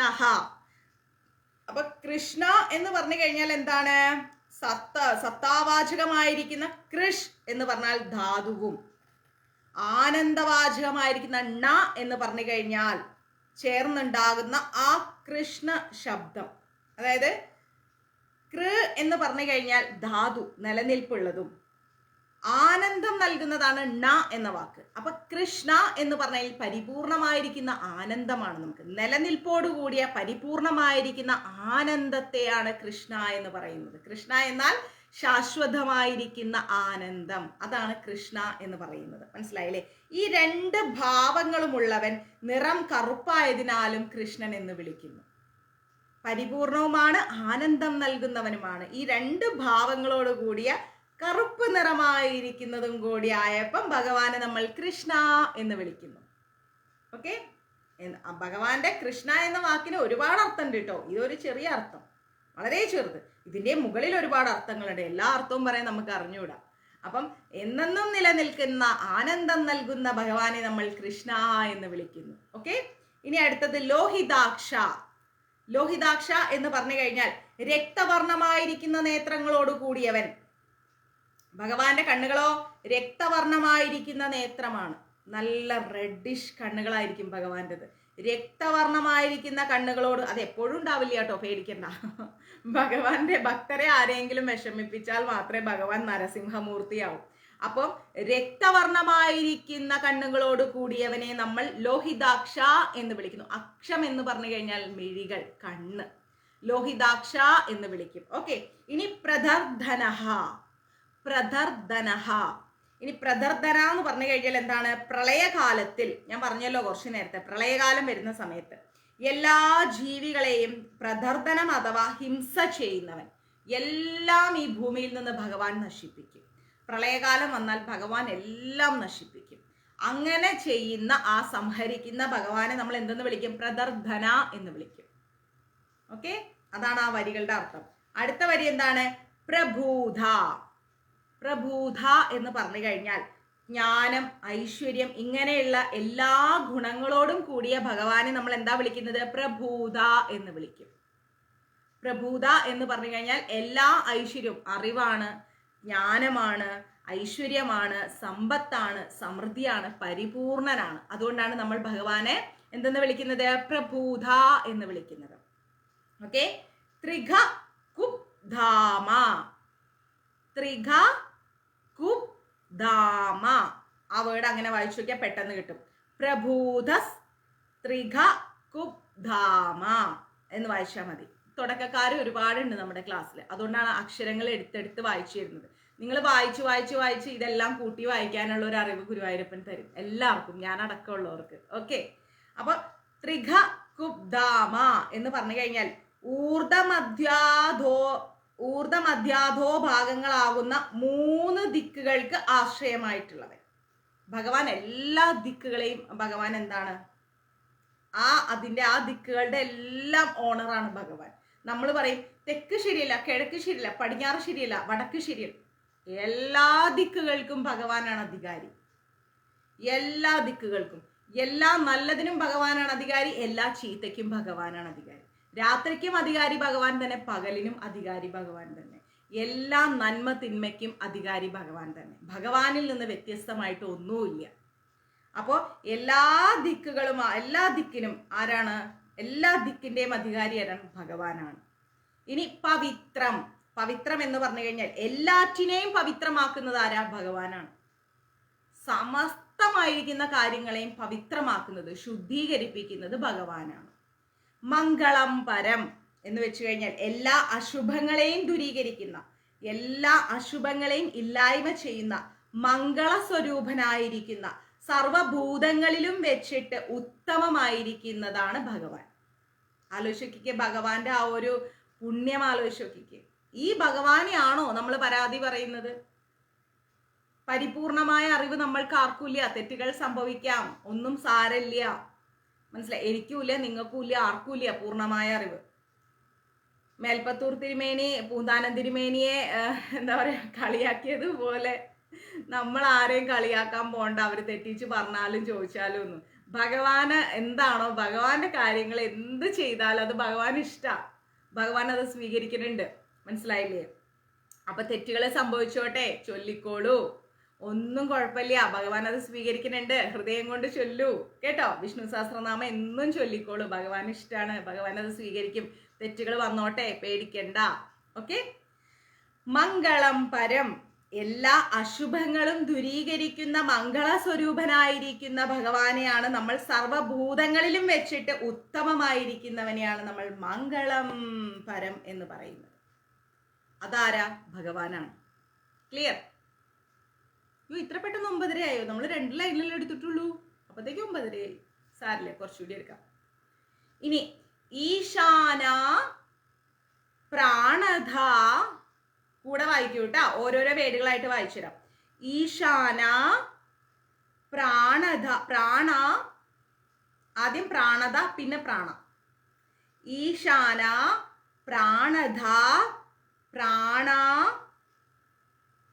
പ്രാണോ എന്നാണ്, പക്ഷെ പ്രാണ എന്നുള്ള അർത്ഥത്തിൽ എടുക്കാം, തെറ്റിയതല്ല. ഓരോരോ വേടുകളായിട്ട് വായിച്ചു തരാം, അതുകൊണ്ടാണ്. ഈശാന പ്രാണ, പ്രാണോ എന്നുള്ളത് പ്രാണ എന്ന് ചിന്തിക്കൂ, അതിന്റെ അർത്ഥം പറയാൻ വേണ്ടിയിട്ടാണേ. ജ്യേഷ്ഠ ശ്രേഷ്ഠ പ്രജാപതി, ജ്യേഷ്ഠ ശ്രേഷ്ഠ പ്രജാപതി, ഹിരണ്യഗർഭോ, ഹിരണ്യഗർഭോ ഭൂഗർഭോ മാധവോ മധുസൂദന. കിട്ടിയോ ആ ലൈൻ വായിക്കാൻ വേണ്ടിയിട്ട്? അപ്പൊ ഇവിടെ ഈശാന എന്ന് പറഞ്ഞു കഴിഞ്ഞാൽ എല്ലാ ഭൂതങ്ങളെയും നിയന്ത്രിക്കുന്നവൻ ആരാ? ഈശ്വരൻ. ആ ഈശ്വരൻ ആരാ? ഭഗവാൻ. എല്ലാ ഭൂതങ്ങളെയും, കാലങ്ങളെയും ഭൂതങ്ങളെയും എല്ലാം നിയന്ത്രിക്കുന്നത് ആരാ? ഭഗവാൻ. ആ ഈശ്വരനെയാണ് നമ്മൾ ഈശാനഹ എന്ന് വിളിക്കുന്നത്. ഓക്കെ. ഇനി പ്രാണധ, പ്രാണങ്ങളെ ദാനം ചെയ്യുന്നവനെയാണ് പ്രാണധ എന്ന് വിളിക്കുന്നത്. പ്രാണം നമുക്കെല്ലാം ആരാ ജീവൻ നൽകിയത്? ഭഗവാനാണ്. അദ്ദേഹത്തിന്റെ ദാനമാണ് നമ്മുടെ ജന്മം, അല്ലെ? നമ്മുടെ ഈ ഒരു ജീവൻ എന്ന് പറയുന്നത് അദ്ദേഹം നൽകിയ ദാനമാണ്. ഈ ഭൂമിയിലുള്ള ചെറിയ ഉറുമ്പിന്റെ ജീവൻ പോലും അദ്ദേഹം നൽകിയ ദാനമാണ്. അതുകൊണ്ടാണ് അദ്ദേഹത്തെ പ്രാണധ എന്ന് വിളിക്കുന്നത്. പ്രാണത്തെ ദാനം ചെയ്യുന്നവനെ പ്രാണധ എന്ന് വിളിക്കുന്നു. ഇനിയോ പ്രാണോ, പ്രാണോ എന്നുള്ളത് പറയുകയാണെങ്കിൽ പ്രാണനം ചെയ്യുന്നവൻ അഥവാ ശ്വാസ പ്രശ്വാസങ്ങൾ എടുക്കുന്നവൻ, ജീവികളുടെ ജീവൻ, അതായത് പ്രാണൻ നൽകും ചെയ്യും, ആ പ്രാണനെ എടുക്കും ചെയ്യും. അതുകൊണ്ടാണ് നമ്മളിവിടെ പ്രാണധ പ്രാണോ എന്ന് പറയുന്നത്. പ്രാണൻ നൽകാനും ഭഗവാൻ മതി, ആ പ്രാണൻ എടുക്കാനും ഭഗവാൻ മതി. നമുക്ക് ആർക്കും എന്ത് അധികാരമില്ല? ആത്മഹത്യ ചെയ്യാൻ അധികാരമില്ല. ഭഗവാൻ നമ്മൾക്ക് ഒരു ജന്മം തന്നിട്ടുണ്ട്. ആ ജന്മത്തെ ശപിക്കാതെ ജീവിക്കാം. ഒറ്റ വാക്കിൽ പറഞ്ഞാൽ ആ ജന്മത്തെ ശപിക്കാതെ ജീവിക്കാം. പ്രശ്നങ്ങളൊക്കെ ഉണ്ടാവും, ഇല്ല എന്നൊന്നും പറയില്ല. ഇഷ്ടം പോലെ പ്രശ്നങ്ങൾ ഉണ്ടാവും, എല്ലാവരുടെ ലൈഫിലും ഉണ്ടാവും. അതിനെല്ലാം നമ്മൾ എന്ത് ചെയ്യണം? തരണം ചെയ്തു വരണം, മറികടക്കണം. എങ്ങനെ മറികടക്കണം? ഈശ്വരനോടുള്ള അചഞ്ചലമായ ഭക്തിയിലൂടെ മറികടക്കണം. മനസ്സിലായില്ല? അതാണ് പ്രാണധ പ്രാണ എന്ന് പറയുന്നത്. പ്രാണനെ ദാനം ചെയ്യുന്നവനും ആ പ്രാണനെ എടുക്കുന്നവനെയും ആരാ? ഭഗവാൻ. ഇനി അടുത്ത ലൈൻ ജ്യേഷ്ഠ ശ്രേഷ്ഠ. ജ്യേഷ്ഠ എന്ന് പറഞ്ഞാൽ ഏറ്റവും വൃദ്ധനായിട്ടുള്ളവൻ, ജ്യേഷ്ഠൻ, സഹോദരൻ, മൂത്ത, അതായത് ഭഗവാനാണ് ഏറ്റവും ആദിമം, അല്ലെ? ആദ്യം ഭഗവാനാണ്. അപ്പൊ ഏറ്റവും പ്രായം ചെന്ന വൃദ്ധൻ എന്ന് പറയുന്നതിലുപരി ഭഗവാൻ പ്രായമുള്ള ആളല്ല കേട്ടോ. ഭഗവാൻ എപ്പോഴും യൗവനസ്ഥനാണ്. പക്ഷെ ഞാൻ പറയാണ്, നമ്മൾ എന്താ പറയുക, കാരണവരെന്നൊക്കെ പറയില്ലേ, ഏറ്റവും പ്രായമുള്ള മുതിർന്ന വ്യക്തി. അതുകൊണ്ടാണ് ജ്യേഷ്ഠ എന്ന് വിളിക്കുന്നത്. ജ്യേഷ്ഠ, ഭഗവാൻ ജ്യേഷ്ഠനാണ്. സഹോദരൻ എന്നൊക്കെ പറയില്ലേ നമ്മള്, മുതിർന്ന ആള്. പിന്നെയോ ശ്രേഷ്ഠ. ശ്രേഷ്ഠ എന്ന് പറഞ്ഞാൽ സർവാധികമായിരിക്കുന്ന പ്രശംസയെ അർഹിക്കുന്നവൻ, അഥവാ എല്ലാറ്റിനെയും അതിശയിപ്പിക്കുന്നവൻ, ശ്രേഷ്ഠമാക്കി വെച്ചിരിക്കുന്നവൻ ആരാ? ഭഗവാനാണ്. എല്ലാത്തിലും വെച്ച് നമുക്ക് അതിശയം തോന്നുന്നത് ഭഗവാനാണ്, അല്ലെ? എന്തൊക്കെയാ ഭഗവാൻ കാണിക്കുന്നത്? കുട്ടിയാണോ എന്ന് വെച്ചാൽ കുട്ടിയാണ്, കാമുകനാണോ എന്ന് വെച്ചാൽ കാമുകനാണ്, ഭർത്താവാണോ എന്ന് വെച്ചാൽ ഭർത്താവാണ്, മകനാണോ എന്ന് വെച്ചാൽ മകനാണ്, കൂട്ടുകാരനാണോ എന്ന് വെച്ചാൽ അതാണ്, ഈ ബ്രഹ്മാണ്ടങ്ങളുടെ അധിപതിയാണോ എന്ന് വെച്ചാൽ അതുമാണ്. അങ്ങനെ നമ്മളെ അതിശയിപ്പിക്കുകയാണ്, എല്ലാത്തിനെയും അതിശയിപ്പിക്കുന്നതാണ് ഭഗവാൻ. അതാണ് ശ്രേഷ്ഠ എന്ന് പറയുന്നത്. ക്ലിയർ? പ്രജാപതി എന്ന് വെച്ചാൽ എല്ലാ പ്രജകളുടെയും അധികാരി, പതിയായിരിക്കുന്നവൻ ആരാ? ഭഗവാനാണ്. അതാണ് പ്രജാപതി എന്ന് പറയുന്നത്. ഭഗവാനേക്കാൾ മുകളിൽ ആരുമില്ല. ഹിരണ്യഗർഭ, ഹിരണ്യഗർഭ എന്ന് പറഞ്ഞാൽ ബ്രഹ്മാണ്ഡ രൂപമായിരിക്കുന്ന ഹിരൺമയാണ്ഡത്തിന്റെ അന്തർഭാഗത്ത് വ്യാപിച്ചിരിക്കുന്ന ബ്രഹ്മാവിന്റെ ആത്മസ്വരൂപനായിരിക്കുന്നവൻ. നമ്മൾ പറയും ബ്രഹ്മാവാണ് നമുക്ക് സൃഷ്ടി നടത്തുന്നത്. ആ ബ്രഹ്മാവിന്റെയും ആത്മസ്വരൂപൻ ആരാ? ഭഗവാനാണ്. ആ ബ്രഹ്മദേവന്റെയും ഉള്ളിൽ ആരായിരിക്കുന്നത്? ഭഗവാനാണ് ഇരിക്കുന്നത്. അതാണ് പറയുന്നത്, എല്ലാ ബ്രഹ്മാണ്ഡ രൂപമായിരിക്കുന്ന ഹിരൺമയാണ്ഡത്തിന്റെ ഈ ഒരു എല്ലാ ബ്രഹ്മാണ്ഡങ്ങളുടെയും ഉള്ളിൽ അന്തർഭാഗത്ത് വ്യാപിച്ചിരിക്കുന്ന എല്ലാത്തിൻ്റെ ഉള്ളിലും ഭഗവാനുണ്ട്. എല്ലാവരുടെയും ഉള്ളിലും ഭഗവാനുണ്ട്. പരമാത്മാവിന്റെ രൂപത്തിൽ എല്ലാവരുടെയും ഉള്ളിൽ ഭഗവാൻ സ്ഥിതി ചെയ്യുന്നു. അതുകൊണ്ടാണ് ബ്രഹ്മാവിന്റെയും ആത്മസ്വരൂപം ആരാണ്? ഭഗവാനാണ്. ബ്രഹ്മദേവന്റെയും ഉള്ളിൽ ആരായിരിക്കുന്നത്? ഭഗവാനാണ് ഇരിക്കുന്നത്. അതാണ് ഹിരണ്യഗർഭ എന്ന് പറയുന്നത്. ഭഗവാനിൽ നിന്ന് വേർപെട്ടിട്ട് ഒരാൾക്കും ഒന്നിനും ഇരിക്കാൻ കഴിയില്ല. ഭഗവാനോട് കൂടി എല്ലാവർക്കും ഇരിക്കാൻ പറ്റും. ഭൂഗർഭ എന്ന് വെച്ച് കഴിഞ്ഞാൽ ഭൂമി ആരുടെ അന്തർഭാഗത്ത് സ്ഥിതി ചെയ്യുന്നുവോ അവൻ. ഭൂമി ആരുടെ ഉള്ളിലാണുള്ളത്? ഭഗവാന്റെ ഉള്ളിൽ. അതല്ലേ യശോദാമ്മ വാതുറക്കാമറപ്പോ തുറന്നപ്പോ വായിക്കകത്ത് ഭൂമിനെ കാണിച്ചു കൊടുത്തത്. ആ ഭൂമി ഭഗവാന്റെ അന്തർഭാഗത്ത്, ഭഗവാന്റെ ഉള്ളിലാണുള്ളത്. അതുകൊണ്ടാണ് ഭഗവാന് ഭൂഗർഭ എന്ന് പറയുന്നത്. ഭഗവാന്റെ 1000 നാമങ്ങളുടെ അർത്ഥമാണ് നമ്മൾ പഠിച്ചു പോണത്. ഭൂഗർഭ എന്ന് പറയുന്നത് ഭൂമി ആരുടെ ഉള്ളിലാണോ? ഭഗവാന്റെ ഉള്ളിൽ. അതുകൊണ്ടാണ് ഭഗവാനെ ഭൂഗർഭ എന്ന് വിളിക്കുന്നത്. ക്ലിയർ? മാധവ എന്ന് വെച്ചാൽ മഹാലക്ഷ്മിയുടെ ഭർത്താവായതുകൊണ്ടാണ് ഭഗവാനെ മാധവ എന്ന് വിളിക്കുന്നത്. മനസ്സിലാവുന്നുണ്ടോ? മഹാലക്ഷ്മിയുടെ ഭർത്താവായതുകൊണ്ടാണ് ഭഗവാനെ മാധവ എന്ന് വിളിക്കുന്നത്.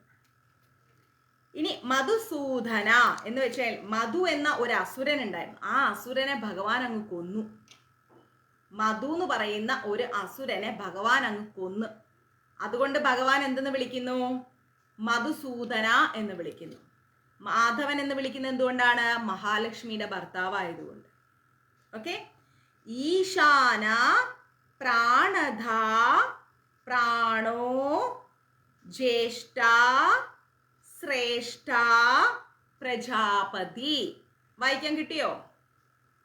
തെറ്റിക്കോട്ടെ, കുഴപ്പമൊന്നുമില്ല. ഹിരണ്യഗർഭോ ഭൂഗർഭോ മാധവോ മധുസൂദന. അപ്പോ എല്ലാ ഭൂതങ്ങളെയും നിയന്ത്രിച്ചുകൊണ്ട് ഈശാന, അങ്ങനെ നിയന്ത്രിക്കുന്ന ആളിനെയാണ് എന്താന്ന് വിളിക്കുന്നത്? ഈശാന. എല്ലാത്തിനെയും നിയന്ത്രിച്ചുകൊണ്ട് പ്രാണനെ ദാനം നൽകിക്കൊണ്ട്, അതായത് ജീവനെ നമ്മൾക്ക് ഓരോ ജീവജാലങ്ങൾക്ക് ജീവൻ ഉണ്ടെങ്കിൽ മാത്രമേ നമുക്ക് എന്ത് ചെയ്യാൻ പറ്റൂ? ഉണരാൻ പറ്റൂ, അല്ലേ? ഇപ്പൊ അമ്മ പ്രസവിച്ചാലും ആത്മാവ് ഉള്ളിലുണ്ടെങ്കിൽ നമുക്ക് ജീവൻ വേണം, എങ്കിലല്ലേ നമുക്ക് ജീവിതത്തിലേക്ക് വരാൻ പറ്റൂ. അപ്പോൾ അങ്ങനെ ജീവനെ ദാനം നൽകിക്കൊണ്ട് ആ ദാനം നൽകിയ ജീവനെ തിരിച്ചെടുത്തുകൊണ്ട് ഏറ്റവും മുതിർന്ന ഭാവത്തിലിരിക്കുന്ന ആരാണ്? ഭഗവാനാണ്. ഭഗവാനേക്കാൾ മുതിർന്നതായിട്ട് ആരുമില്ല. അതുകൊണ്ടാണ് ജ്യേഷ്ഠ എന്ന് വിളിക്കുന്നത്. കാരണവരായിരുന്നു കൊണ്ട് എല്ലാത്തിനെയും അത്ഭുതപ്പെടുത്തിക്കൊണ്ട് ഇരുന്ന് എല്ലാത്തിനെയും എല്ലാവരെയും അത്ഭുതപ്പെടുത്തുകയാണ് ഭഗവാൻ. അങ്ങനെ അത്ഭുതപ്പെടുത്തി ശ്രേഷ്ഠ ഭാവത്തിൽ ഇരുന്നു കൊണ്ട് എല്ലാ പ്രജകളുടെയും അധികാരിയായിരുന്നു കൊണ്ട് എല്ലാ ബ്രഹ്മദേവന്റെ അടക്കം എല്ലാ ജീവജാലങ്ങളുടെയും ഹൃദയത്തിൽ സ്ഥിതി ചെയ്ത് ബ്രഹ്മദേവന്റെ വരെ ഉള്ളിൽ സ്ഥിതി ചെയ്തിരുന്നു കൊണ്ട് ഭൂമിയെ വരെ ഭഗവാന്റെ ഉള്ളിലാണ്. മനസ്സിലായോ? ഭൂഗർഭ എന്ന് പറഞ്ഞാൽ ഭൂമി വരെ ഭഗവാന്റെ ഉള്ളിലാണ്. അതുകൊണ്ടാണ് ഭഗവാനെ ഭൂഗർഭ എന്ന് വിളിക്കുന്നത്. അങ്ങനെ ഇരിക്കുന്ന മഹാലക്ഷ്മിയുടെ പതിയായിരിക്കുന്ന മാധവ എന്ന് പറഞ്ഞാൽ മഹാലക്ഷ്മിയുടെ ഭർത്താവായിരിക്കുന്ന ആ മധുസൂദനനെ ഞാൻ വന്ദിക്കുന്നു. അതായത് മധു എന്ന അസുരനെ കൊന്ന ആ മധുസൂദനനെ ഞാൻ പ്രണമിക്കുന്നു. അതാണ് അതിന്റെ അർത്ഥം. Okay, clear? ഇനി അടുത്ത ലൈനും കൂടെ എടുത്തിട്ട് നമുക്ക് സ്റ്റോപ്പ് ചെയ്യാം.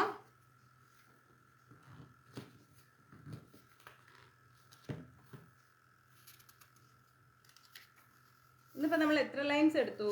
വളരെ കുറച്ച് എടുത്ത് പോയാൽ മതി. നമുക്ക് 6 ലൈൻസ് എടുത്തു. 10 ലൈൻ എടുത്തിട്ട് പോവാം. ദിവസവും 10 ലൈൻസ് പഠിക്കാം. നമ്മൾക്ക് ധൃതിയൊന്നും വേണ്ട, മെല്ലെ മെല്ലെ പഠിച്ചു പോയാൽ മതി. ഓക്കെ. ഇനി ഈശ്വരോ, ശ്രദ്ധിച്ചു കേൾക്കണം. ഈശ്വര അല്ലെങ്കിൽ ഈശ്വരോ, ഓരോ ബുക്കിൽ ഓരോ പ്രിന്റിംഗ് ഉണ്ട്. അതും ഒരു പ്രശ്നമാണ്. ഞാനിവിടെ വെച്ച 2-3 ബുക്കിൽ 2-3 തരത്തിലുള്ള പ്രിന്റിങ്സ് ഉണ്ട്. അതുകൊണ്ട് അതൊന്നും ചിന്തിക്കേണ്ട. നിങ്ങളുടെ കയ്യിൽ എന്ത് ബുക്കാണോ ആ ബുക്കിലുള്ള പ്രിന്റിംഗ് പോലെ വായിച്ചു പോകും. ഓക്കെ. ഈശ്വരോ വിക്രമീ ധന്വി മേധാവി വിക്രമ ക്രമ അനുത്തമോ ദുരാദർശ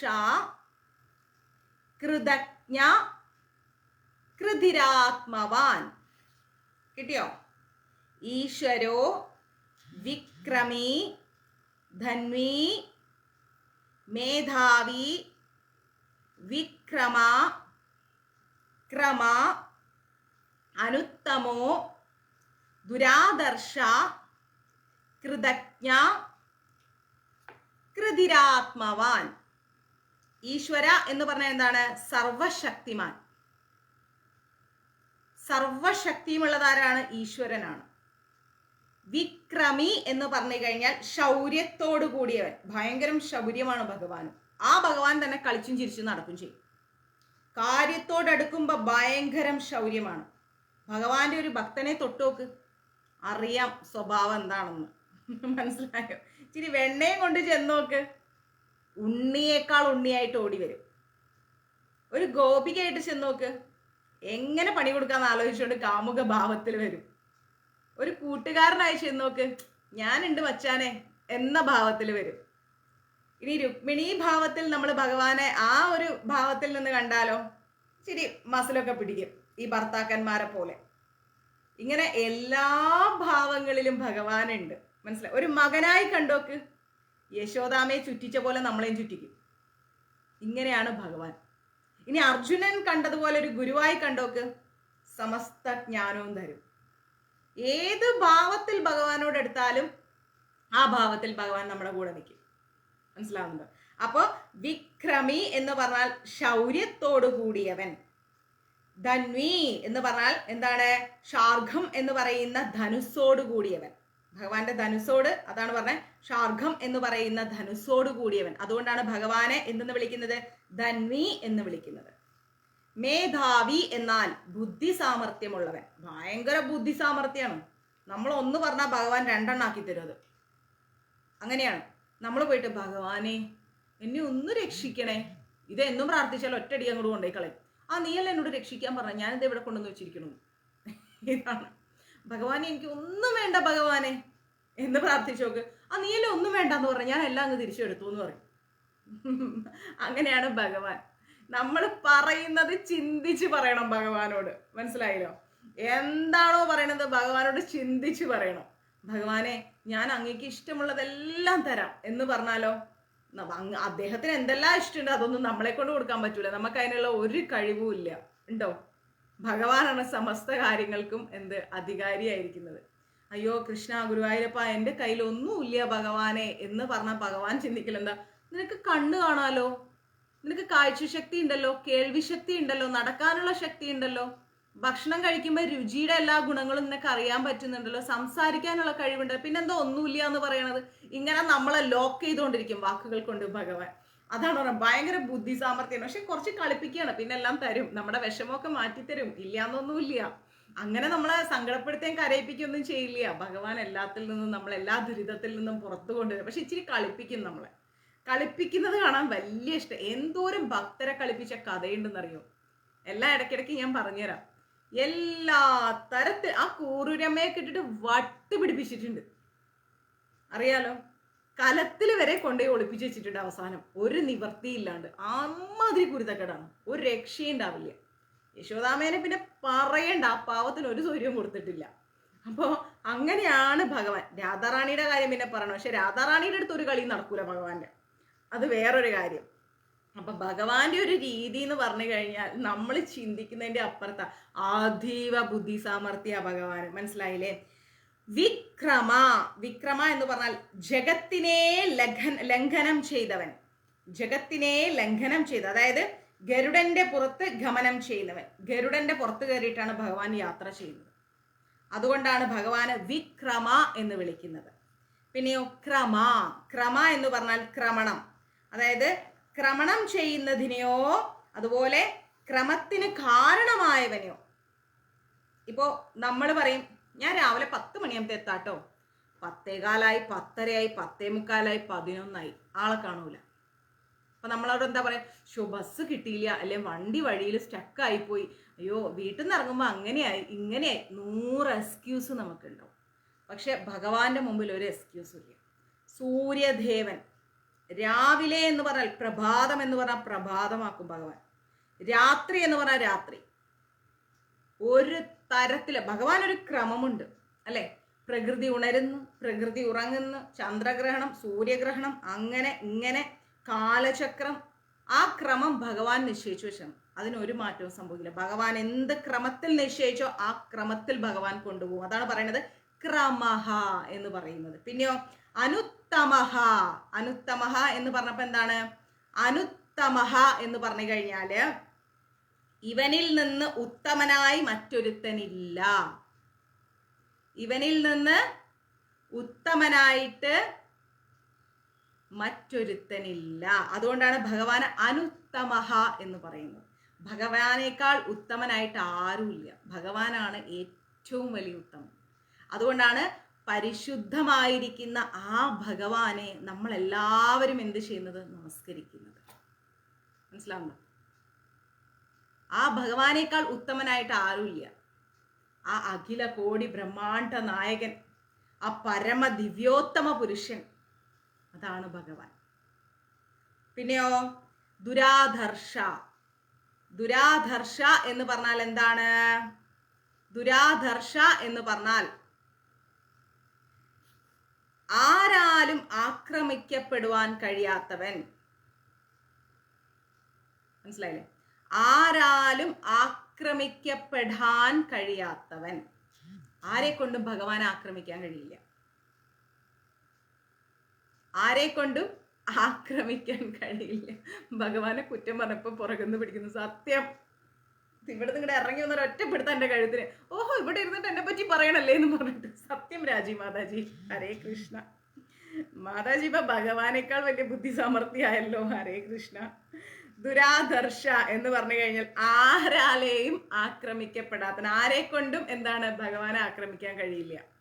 അതുകൊണ്ടാണ് ഭഗവാനെ ദുരാധർഷ എന്ന് പറയുന്നത്. കൃതജ്ഞ. കൃതജ്ഞ എന്ന് പറഞ്ഞാൽ ജീവികളുടെ കൃത്യമായ കർമ്മങ്ങളെ അറിയുന്നവൻ. ഓരോ ജീവികൾക്കും ഇത്ര കാലങ്ങളുണ്ട്, ആയുസ്സുണ്ട്, സമയമുണ്ട്, ഇതുണ്ട്, അതുണ്ട് എന്ന് കൃത്യമായിട്ട് ഭഗവാൻ അറിയാം.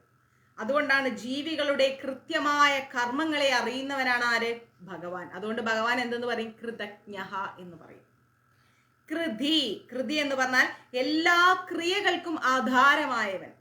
എല്ലാ കാര്യവും ആരിൽ നിന്നാണ് ആവുന്നത്? ഭഗവാനിൽ നിന്ന്.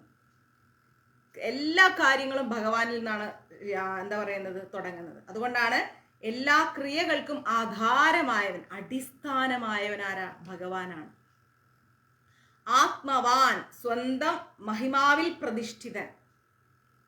ഭഗവാൻ തന്നെ സ്വയം പ്രതിഷ്ഠിച്ചിരിക്കണം. ഭഗവാൻ ഭഗവാനിൽ തന്നെയാണ്. ഭഗവാനിൽ നിന്ന് വ്യത്യസ്തമായിട്ടൊന്നുമില്ല, ഭഗവാനിലേക്കാൾ വലുതായിട്ടൊന്നുമില്ല, ഭഗവാനേക്കാൾ ചെറുതായിട്ടും ഒന്നുമില്ല. സമസ്തവും ഭഗവാന്റെ ഉള്ളിൽ തന്നെയാണ്. അതുകൊണ്ടാണ് ആത്മവാൻ എന്ന് പറയുന്നത്. നമ്മൾ പോലും ഭഗവാന്റെ അകത്താണുള്ളത്. നമ്മൾ വിചാരിക്കും നമ്മളെല്ലാം സ്വതന്ത്രരാണെന്ന്. ഒരിക്കലുമില്ല, ഒരിക്കലുമില്ല. എല്ലാം ഭഗവാന്റെ നിയന്ത്രണത്തിലാണ്. അപ്പോൾ സർവശക്തിമാനായിരിക്കുന്ന, ശൗര്യത്തോടു കൂടിയിരിക്കുന്ന, ശാർഘം എന്ന് പറയുന്ന ധനുസോട് കൂടിയിരിക്കുന്ന, അതിബുദ്ധി സാമർഥ്യമുള്ള ഈ ഒരു ലോകത്തെ തന്നെ നിയന്ത്രിച്ചുകൊണ്ട് ഗരുഡന്റെ പുറത്ത് യാത്ര ചെയ്യുന്ന, എല്ലാ കാര്യങ്ങൾക്കും എല്ലാ കാര്യങ്ങളെയും നിയന്ത്രിക്കുന്ന, ഭഗവാനേക്കാൾ വലിയൊരു ഉത്തമനായിരിക്കുന്ന, ആരുമില്ലാത്ത ആ ഭഗവാൻ, എല്ലാത്തിനേക്കാൾ ഉത്തമമായിരിക്കുന്ന ആ ഭഗവാൻ, ആരെക്കൊണ്ടും ആ ഭഗവാനെ ആക്രമിക്കാൻ കഴിയില്ല. എല്ലാ ജീവികളുടെയും കൃത്യമായിരിക്കുന്ന കർമ്മങ്ങളെ അറിയുന്ന, എല്ലാ ക്രിയകൾക്കും കാരണമായിരിക്കുന്ന, സമസ്തവും ഭഗവാന്റെ ഉള്ളിൽ തന്നെ സ്ഥിതി ചെയ്തുകൊണ്ടിരിക്കുന്ന ആ ശ്രീകൃഷ്ണ പരമാത്മാവിനെ നമുക്ക് നമിക്കാം. ഓക്കെ, അതാണ് ഇതിൻ്റെ അർത്ഥം, ഈ വരിയുടെ അർത്ഥം. ഇനി നമ്മളുടെ ഇന്നത്തെ 10ാമത്തെ വരിയിലേക്ക് പോകണം. എല്ലാ ദിവസവും 10 ലൈൻസ്. ഇനി ഏതാണ്?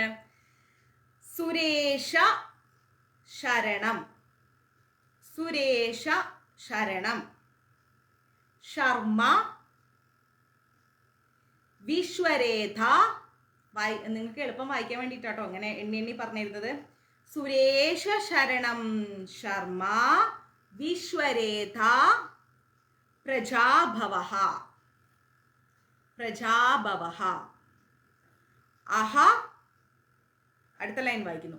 അഹ സംവത്സര, സംവത്സരോ എന്നാണ് വായിക്കുമ്പോൾ സംവത്സര മീൻസ് അർത്ഥം പറയാൻ വേണ്ടിയിട്ട്, അല്ലെങ്കിൽ നിങ്ങൾ അതുപോലെ വായിച്ചു പോകും.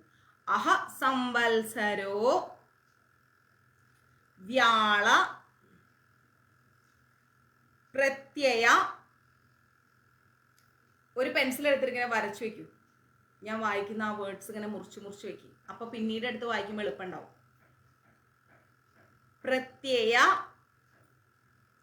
സർവദർശന. കിട്ടിയോ? സുരേഷ ശരണം ശർമ്മ വിശ്വരേധ പ്രജാഭവ. അഹ സംവത്സരഃ, കൂടെ വായിച്ചോളൂ. അഹ സംവത്സരഃ വ്യാള പ്രത്യയ സർവദർശന. കിട്ടിയോ? അതായത് സുരേഷ എന്ന് പറഞ്ഞാൽ ദേവന്മാരുടെ ഈശ്വരൻ. ദേവന്മാരുടെ ഈശ്വരനെ എന്തെന്ന് വിളിക്കും? സുരേഷ എന്ന് വിളിക്കും. ശോഭനമായിട്ടുള്ളതിനെ ദാനം ചെയ്യുന്നത്, ശോഭനമായിട്ടുള്ളതിനെ ദാനം ചെയ്യുന്നത്, നല്ലതിനെ ദാനം ചെയ്യുന്നതിനെയാണ് സുരേഷ. ദേവന്മാരുടെ ഈശ്വരനെയാണ് സുരേഷ എന്ന് വിളിക്കുന്നത്. ശരണം, ദുഃഖിതന്മാരുടെ ദുഃഖത്തെ ഹരിക്കുന്നവൻ, അതാണ് ശരണം എന്ന് പറഞ്ഞാൽ. നമ്മളെ പോലുള്ള ദുഃഖിതന്മാരുടെ വേദനയെ ഇല്ലായ്മ ചെയ്യുന്നവൻ ശരണം. ദുഃഖിതന്മാരുടെ ദുഃഖത്തെ ഹരിക്കുന്നവൻ, ഇല്ലായ്മ ചെയ്യുന്നവൻ. ശർമ്മ, പരമാനന്ദ സ്വരൂപൻ. എന്താണ്? പരമാനന്ദ സ്വരൂപൻ. ഭഗവാൻ പരമാനന്ദ സ്വരൂപനാണ്. അതാണ് ശർമ്മ എന്ന് പറയുന്നതിന്റെ അർത്ഥം. വിശ്വരേധ, ഈ ലോകത്തിന്റെ കാരണമായിരിക്കുന്നവൻ, വിശ്വത്തിന് കാരണമായിരിക്കുന്നവനെയാണ് വിശ്വരേധ എന്ന് വിളിക്കുന്നത്. മനസ്സിലായോ? പ്രജാഭവ, എല്ലാ പ്രജകളും വന്നിരിക്കുന്നത് എവിടെ നിന്നാണ്? ഭഗവാനിൽ നിന്നാണ്. എല്ലാ ജീവജാലങ്ങളും മനുഷ്യരും മൃഗങ്ങളും എല്ലാം വന്നിരിക്കുന്നത്, എല്ലാ പ്രജകളും വന്നിരിക്കുന്നത് ഭഗവാനിൽ നിന്നാണ്. അതുകൊണ്ടാണ് പ്രജാഭവ എന്ന് വിളിക്കുന്നത്. അഹഹ, അഹഹ, 2 കുത്തു വരുന്നുണ്ട്. അഹ എന്ന് വായിക്കൂ. അഹ എന്ന് പറഞ്ഞാൽ പ്രകാശ സ്വരൂപൻ. ഭഗവാൻ സ്വയം ഇങ്ങനെ പ്രകാശിതനായിരിക്കുക. നമ്മളെ കാണുന്ന പോലെ നമുക്കൊക്കെ ഒരു ഫോട്ടോ എടുക്കണമെങ്കിൽ കുറച്ച് ലൈറ്റ് ഇടണം, എന്നിട്ട് അത് കൊണ്ടിട്ട് ഒന്ന് എഡിറ്റ് ചെയ്യണം, എന്നാലൊക്കെ ഇച്ചിരി വെട്ടം വരും മുഖത്ത്. ഭഗവാൻ അത് വേണ്ട, പ്രകാശിതനാണ്, സ്വയം പ്രകാശിതനാണ് ഭഗവാൻ. മനസ്സിലായില്ലേ? അതുകൊണ്ടാണ് ഭഗവാനെ അഹ എന്ന് വിളിക്കുന്നത്. പ്രകാശിതൻ, സ്വയം പ്രകാശ സ്വരൂപനായിരിക്കുകയാണ് ഭഗവാൻ. സംവത്സര, കാലസ്വരൂപത്തിൽ സ്ഥിതി ചെയ്യാണ് ഭഗവാൻ. ഇന്നലെയും ഇന്നും നാളെയും ഒക്കെ കാലത്തിനും അതീതനാണ് ഭഗവാൻ. മനസ്സിലായോ? ഒരു കാലത്തിനും ഭഗവാനെ ഇല്ലായ്മ ചെയ്യാൻ സാധിക്കില്ല. കാലസ്വരൂപനാണ് ഭഗവാൻ. അപ്പൊ വ്യാള, വ്യാള എന്ന് പറഞ്ഞാൽ സർപ്പത്തെ പോലെ പിടിക്കുവാൻ കഴിയാത്തവൻ. സർപ്പത്തെ പോലെ പിടിക്കാൻ പോലും ഭഗവാനെ സാധിക്കില്ല. ഒരു തരത്തിലും ഭഗവാനെ പിടിക്കാൻ കഴിയില്ല. ഹൃദയം കൊണ്ട് മാത്രമേ പിടിക്കാൻ സാധിക്കൂ. പ്രത്യയ, പ്രത്യയ എന്ന് പറഞ്ഞാൽ പ്രജ്ഞാസ്വരൂപനാണ് ഭഗവാൻ. പ്രജ്ഞാസ്വരൂപൻ. ഇനിയോ സർവദർശന, ദർശനാത്മകമായിരിക്കുന്ന കണ്ണുകളുള്ളവൻ. സർവദർശന, എല്ലാം ഭഗവാന്റെ കണ്ണുകൾ കൊണ്ട് കാണാൻ സാധിക്കും. സമസ്തവും ഭഗവാന്റെ നേത്രങ്ങൾ കൊണ്ട് കാണാൻ സാധിക്കും. നമ്മൾക്കിപ്പോൾ ഇവിടെ വീട്ടിൻ്റെ അകത്ത് ഹാളിൽ ഇരിക്കുന്നു, പുറത്ത് എന്താ ഉള്ളതെന്ന് എനിക്കറിയില്ല. ആരാ ഇരിക്കണേ, ആരാ സംസാരിക്കണേന്ന് എനിക്കറിയില്ല. പക്ഷെ ഇവിടെ ഇരിക്കുന്ന കിച്ചൂട്ടൻ അറിയാം, നിങ്ങൾ ആ വീടുകളിൽ, നിങ്ങൾ ഓരോരുത്തരുടെ വീടുകളിലും നിങ്ങൾ എന്താ ചെയ്തുകൊണ്ടിരിക്കണേന്ന്, എന്താ പറഞ്ഞുകൊണ്ടിരിക്കണേ, എന്താ ചെയ്തുകൊണ്ടിരിക്കണേന്ന് ഭഗവാൻ കൃത്യമായിട്ട് അറിയാം. ആരെങ്കിലും പറയണ്ടോ, ഓഫ് എന്നും എടുത്താ മതിയായിരുന്നു, എപ്പോഴാ ഒന്ന് വിളിച്ചാ കിട്ടുക. അയ്യോ, ഇത് കേൾക്കാൻ ഒരു അവസരം ഭഗവാൻ തന്നല്ലോ, ഇപ്പോഴാണ് ഇതിന്റെ അർത്ഥം മനസ്സിലായത് എന്നൊക്കെ പലരും ചിന്തിക്കുന്നുണ്ടാവും. അത് ഭഗവാൻ അറിയുന്നുണ്ട്. മനസ്സിലായില്ലേ? അതുകൊണ്ടാണ് പറയണത്, ആത്മകമായിരിക്കുന്ന കണ്ണുകളുള്ളവൻ, എല്ലാം കാണാൻ സാധിക്കുന്ന കണ്ണുകളോടുകൂടിയാണ് ഭഗവാൻ ഇരിക്കുന്നത്. അപ്പോ സുരേഷ ശരണം ശർമ്മ വിശ്വരേധാ പ്രജാഭവഃ അഹം സംവത്സരോ വ്യാളപ്രത്യയ സർവദർശനഃ എന്ന് വെച്ച് കഴിഞ്ഞാൽ, ദേവന്മാരുടെ ഈശ്വരനായിരിക്കുന്ന ശോഭനമായിട്ടുള്ളവതിനെയെല്ലാം ദാനം നൽകുന്ന, ദുഃഖിതന്മാരുടെ ദുഃഖത്തെ ഇല്ലായ്മ ചെയ്യുന്ന, പരമാനന്ദ സ്വരൂപനായിരിക്കുന്ന, ഈ ലോകത്തിന്റെ കാരണമായിരിക്കുന്ന എല്ലാ പ്രജകളും ഉത്ഭവിച്ചത് ഭഗവാനിൽ നിന്നാണ്. ആ എല്ലാ പ്രജകളുടെയും ഉത്ഭവസ്ഥാനമായിരിക്കുന്ന, സ്വയം പ്രകാശിത രൂപനായിരിക്കുന്ന, കാലസ്വരൂപത്തിൽ സ്ഥിതി ചെയ്യുന്ന, സർപ്പത്തെ പോലെ പിടിക്കുവാൻ കഴിയാത്ത പ്രജ്ഞാസ്വരൂപനായിരിക്കുന്ന, എല്ലാം കാണാൻ കഴിവുള്ള കണ്ണുകളോടുകൂടി ആ ശ്രീകൃഷ്ണ പരമാത്മാവിനെ നമ്മൾക്ക് എന്ത് ചെയ്യാം? നമസ്കരിക്കാം. ആ തൃപാദങ്ങളിൽ നമുക്ക് ഏവർക്കും നമ്മുടെ ശിരസ് മുട്ടിച്ച് നമസ്കരിക്കാം. ക്ലിയർ? മനസ്സിലായോ? അപ്പോൾ ഇന്നത്തെ 10 ലൈൻസ് നമ്മൾ പഠിച്ചു കഴിഞ്ഞു. ഇനി അടുത്ത 10 ലൈൻസ് നാളെ ഭഗവാൻ അനുഗ്രഹിച്ചാൽ. അപ്പം എല്ലാവരും മഞ്ജരീസിൻ്റെ കുടുംബ കൂട്ടായ്മയിലേക്ക് ജോയിൻ ചെയ്യുക. വാട്സപ്പിലേക്ക് മെസ്സേജ് തരിക. Manjaris contact number 93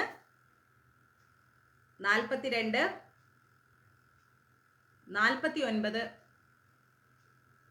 49 41 93 42 49 49 41. അപ്പോൾ അമരപ്രഭുവാണ്, മരപ്രഭുവാണ്. ഓക്കെ, എല്ലാവരും മഞ്ജരീസിലേക്ക് നാളെ വിളിച്ചോളൂ മാതാജി. ഇപ്പൊ 10 മണിയായി. രാവിലെ മുതലുള്ള ഓട്ടമാണ്. നാളെ വിളിക്കും, നാളെ വൈകിട്ട് വിളിക്കും. അപ്പോൾ എന്താ പറയാ, ഇനിയിപ്പോൾ എനിക്ക് ഡിന്നർ ഉണ്ടാക്കണം, കഴിക്കണം, വിശക്കണോ, കഴിച്ചില്ല. പിന്നെ അന്നദാനം ഉണ്ടാക്കിയ കുറച്ച് പാത്രങ്ങൾ കഴുകാനുണ്ട്. എല്ലാം കഴിഞ്ഞ് കിടക്കുമ്പോഴേക്ക് 12 ആവും. കുറച്ച് മെസ്സേജ് നോക്കാനുണ്ട്, കുറച്ച് വായിക്കാനുണ്ട്, അങ്ങനെയുള്ള കുഞ്ഞു കുഞ്ഞു കുഞ്ഞു കുഞ്ഞു കുഞ്ഞു കാര്യങ്ങൾ. അപ്പം എല്ലാവർക്കും ഭഗവാൻ എന്താണ് ശരണമായി മാറട്ടെ. എല്ലാ ദുഃഖിതന്മാരുടെയും ദുഃഖം ഭഗവാൻ ഇല്ലാണ്ടാക്കട്ടെ. പ്രാർത്ഥിക്കാം. എൻ്റെ ഹൃദയത്തിലുണ്ട്. എല്ലാവരും ക്ലാസ് ഷെയർ ചെയ്യാം. മഞ്ജരീസിൻ്റെ കുടുംബ കൂട്ടായ്മയിലേക്ക് നിങ്ങൾക്ക് ജോയിൻ ചെയ്യാൻ ഇത്രമാത്രം ഞാൻ പറഞ്ഞ നമ്പറിലേക്ക് ഒരു മെസ്സേജ്. നിങ്ങൾ എങ്ങനെ ക്ലാസ് കാണുന്നു, യൂട്യൂബിലൂടെയാണോ ഫേസ്ബുക്കിലൂടെയാണോ, അത്രമാത്രം നിങ്ങളുടെ പേര്, വേറെ ഒന്നും വേണ്ട. അതെ, നമ്മുടെ എക്സിക്യൂട്ടീവ് കമ്മിറ്റി എന്താ പറയുക, അന്നദാന വിഷമായി അന്നദാനം കൊടുത്തപ്പോൾ ഇന്ന് മാതാജി വന്നില്ല അല്ലേ? സാരല്ല, നമുക്ക് 2 ദിവസം കഴിയുമ്പോൾ ഒരു സ്പെഷ്യൽ അന്നദാനം ഉണ്ട്. നാളല്ല മറ്റന്നാൾ.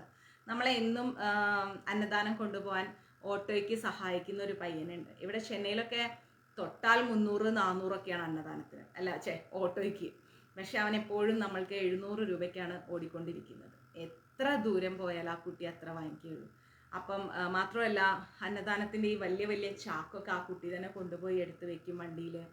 നല്ല മോനാണ്, എനിക്ക് ഭയങ്കര ഇഷ്ടം. 2 മക്കളുണ്ട്. പുള്ളി മുസ്ലിമാണ് അവൻ, പക്ഷേ ഒരു ഹിന്ദു പെൺകുട്ടിയെ സ്നേഹിച്ച് കല്യാണം കഴിച്ചു, പരമേശ്വരി. അപ്പം ഓൾമോസ്റ്റ് ഒറ്റപ്പെട്ടല്ലോ ലൈഫിൽ, ഇന്റർകാസ്റ്റ് മാരേജ് ആകുമ്പോൾ. എങ്കിലും കഴിഞ്ഞ 12-13 വർഷമായിട്ട് ഒരു അസ്വാരസ്യങ്ങളും ഇല്ലാതെ, ആ കുട്ടിക്കാണെങ്കിൽ എന്തോ സുഖമില്ല അവൻ്റെ വൈഫിന്. എന്നിട്ട് 2 മക്കളുണ്ട്. അപ്പോൾ ആ കുട്ടിക്ക് ജോലിക്കൊന്നും പോകാൻ സാധിക്കില്ല. എന്നിട്ടും ഈ ചൂടത്ത് ഓട്ടോ ഓട്ടി എല്ലാ തെരുവുകളിലും അന്നദാനമൊക്കെ കൊടുത്ത്, ഞാൻ പെട്ടെന്ന് വെള്ളമൊക്കെ എടുത്തുകൊണ്ട് വരാൻ പറഞ്ഞു, അതൊക്കെ എടുത്തുകൊണ്ട് വരും. അങ്ങനെ എല്ലാ തരത്തിലും സഹായിക്കുന്ന അവൻ്റെ വിവാഹ വാർഷികമാണ് മറ്റന്നാൾ. അപ്പം നമ്മളുടെ കൂടെ നമ്മുടെ എല്ലാ കാര്യങ്ങൾക്കും അന്നദാനം നൽകുന്ന സമയത്ത് എന്നോട് ഇങ്ങനെ ചോദിക്കും, ചേച്ചി ഇന്ന് എന്താ വിശേഷം എന്ന് ചോദിക്കും. അപ്പം ഞാൻ പറയും, ഇന്ന് ഇന്ന ആളുടെ വിവാഹ വാർഷികമാണ്, പിറന്നാളാണ്, അല്ലെങ്കിൽ അവരുടെ അമ്മ മരിച്ച ദിവസമാണ്, അച്ഛൻ മരിച്ച ദിവസമാണ്, അല്ലെങ്കിൽ അവരുടെ സാലറി കിട്ടിയ ദിവസമാണ്, വീട്ടു താമസത്തിൻ്റെ ദിവസമാണ്. അങ്ങനെ എല്ലാ വിശേഷങ്ങളും അവനറിയാം എല്ലാവരുടെയും. അപ്പോൾ ഇന്ന് എന്നോട് പറഞ്ഞു, ചേച്ചി പറഞ്ഞതുപോലെ ഞാൻ ഷെയ്വൊക്കെ ചെയ്ത് മറ്റന്നാൾ ഒരു വിശേഷമുള്ള ദിവസമാണ്. ഞാൻ എന്താ മോനെ, എൻ്റെ വിവാഹ വാർഷിക ചേച്ചി എന്ന് പറഞ്ഞു. അപ്പം എനിക്ക് തോന്നി അവന് കൊടുക്കാൻ പറ്റുന്ന ഏറ്റവും നല്ല ഗിഫ്റ്റ് എന്ന് പറയുന്നത് അവൻ്റെയും അവൻ്റെ വൈഫിൻ്റെയും പേരിൽ നമുക്ക് അന്നദാനത്തിന് സഹായിക്കുന്ന വ്യക്തിയല്ലേ, നമുക്കൊരു 51 പേർക്ക് മഞ്ജരീസിൻ്റെ വകയായിട്ട് അന്നദാനം കൊടുക്കാം. അപ്പോൾ എന്നിട്ട് നമുക്ക് ലൈവിൽ അവനോട് പറയാലോ, ഈ അന്നദാനം നിൻ്റെ കൈകൊണ്ട് കൊടുക്കാം, നമ്മൾ ഒരുക്കുന്നതാണ്, നമ്മുടെ മഞ്ജരീസിൻ്റെ യാത്രാ സഹായിയാണ് അല്ലേ. അപ്പം മോൻ്റെ കൈ കൊണ്ട് കൊടുക്കൂ, ഇന്ന് മോൻ്റെ വിവാഹ വാർഷികമല്ലേ, അതിന് മഞ്ജരീസ് തരുന്നൊരു ഗിഫ്റ്റാണ്, ആ പുണ്യം ആ കുട്ടിക്ക് കിട്ടട്ടെ. അപ്പം നമ്മളെല്ലാവരും ചേർന്ന് ഒരു 51 ഭക്ഷണം മറ്റന്നാൾ നല്ല ഭക്ഷണം നമുക്ക് കൊടുക്കണം. അത് ആ കുട്ടിയുടെ ജീവിതത്തിലെ ഏറ്റവും ശാന്തിയും സമാധാനവും ഐശ്വര്യവും വരണം. നല്ല മോനാ, അതുകൊണ്ടാണ് എനിക്കൊരു കുഞ്ഞനിയനെ പോലെ. അതുകൊണ്ട് മറ്റന്നാൾ ഒരു നല്ല അന്നദാനം നമുക്ക് അവനും അവൻ്റെ കുടുംബത്തിനും വേണ്ടിയിട്ട് ചെയ്യണം. എപ്പോഴും നമ്മൾ നമ്മുടെ സ്വകാര്യ ആവശ്യങ്ങൾക്കും സന്തോഷങ്ങൾക്കും വേണ്ടി ചെയ്യുമ്പം എപ്പോഴെങ്കിലുമൊക്കെ നമുക്ക് മറ്റുള്ളവർക്ക് വേണ്ടി ജീവിക്കാം. അപ്പം എൻ്റെയും വക അവൻ്റെ പേരിൽ അവൻ്റെ കുടുംബത്തിന് ഒരു 5 അന്നദാനം, എൻ്റെയും വക ഒരു കോൺട്രിബ്യൂഷൻ. ഇനിയും നമ്മൾക്കൊരു 46 അന്നദാനം കൂടെ കിട്ടിക്കഴിഞ്ഞാൽ നമുക്ക് ഷാഫിയൻ പരമേശ്വരിയുടെ പേരിൽ, മഞ്ജരീസിൻ്റെ സാരഥിയുടെ പേരിൽ നമുക്കൊരു വിവാഹ വാർഷികത്തിന് 51 അന്നദാനം നമുക്ക് നൽകാം. ഓക്കെ, അങ്ങനെ അവൻ്റെ വിവാഹ വാർഷികത്തിൽ 51 പട്ടിണി പാവങ്ങൾക്ക് നമുക്ക് മഞ്ജരീസിലൂടെ അവൻ്റെ കൈകൊണ്ട് തന്നെ അന്നദാനം കൊടുപ്പിക്കാം. ഓക്കെ, ഹരേ കൃഷ്ണ, സർവം കൃഷ്ണാർപ്പണമസ്തു. പ്രഭുപാദ് കി ജയ്, ഗുരു മഹാരാജ് കി ജയ്, രാധാ പവനപുരേഷൻ കി ജയ്, ഓം ശ്രീ മാത്രേ നമഃ. ഹര ഹര മഹാദേവ്. എല്ലാവർക്കും ശാന്തിയും സമാധാനവും ഐശ്വര്യവും ഉണ്ടാവട്ടെ. അറിവും ജ്ഞാനവും എല്ലാം ഭഗവാൻ ഒരുപാട് ഒരുപാട് ഒരുപാട് നൽകട്ടെ. എല്ലാ പ്രയാസങ്ങളിൽ നിന്നും ഈ നിമിഷം വരേക്കും നിങ്ങൾ അനുഭവിക്കുന്ന എല്ലാ ദുഃഖ ദുരിതങ്ങളിൽ നിന്ന് ഭഗവാൻ നിങ്ങളെ കൈ പിടിച്ചുയർത്തട്ടെ. നിങ്ങളുടെ ഉത്തരം കിട്ടാത്ത എല്ലാ ചോദ്യങ്ങൾക്കും ഭഗവാൻ ഉത്തരം നൽകട്ടെ. ഹരേ കൃഷ്ണ.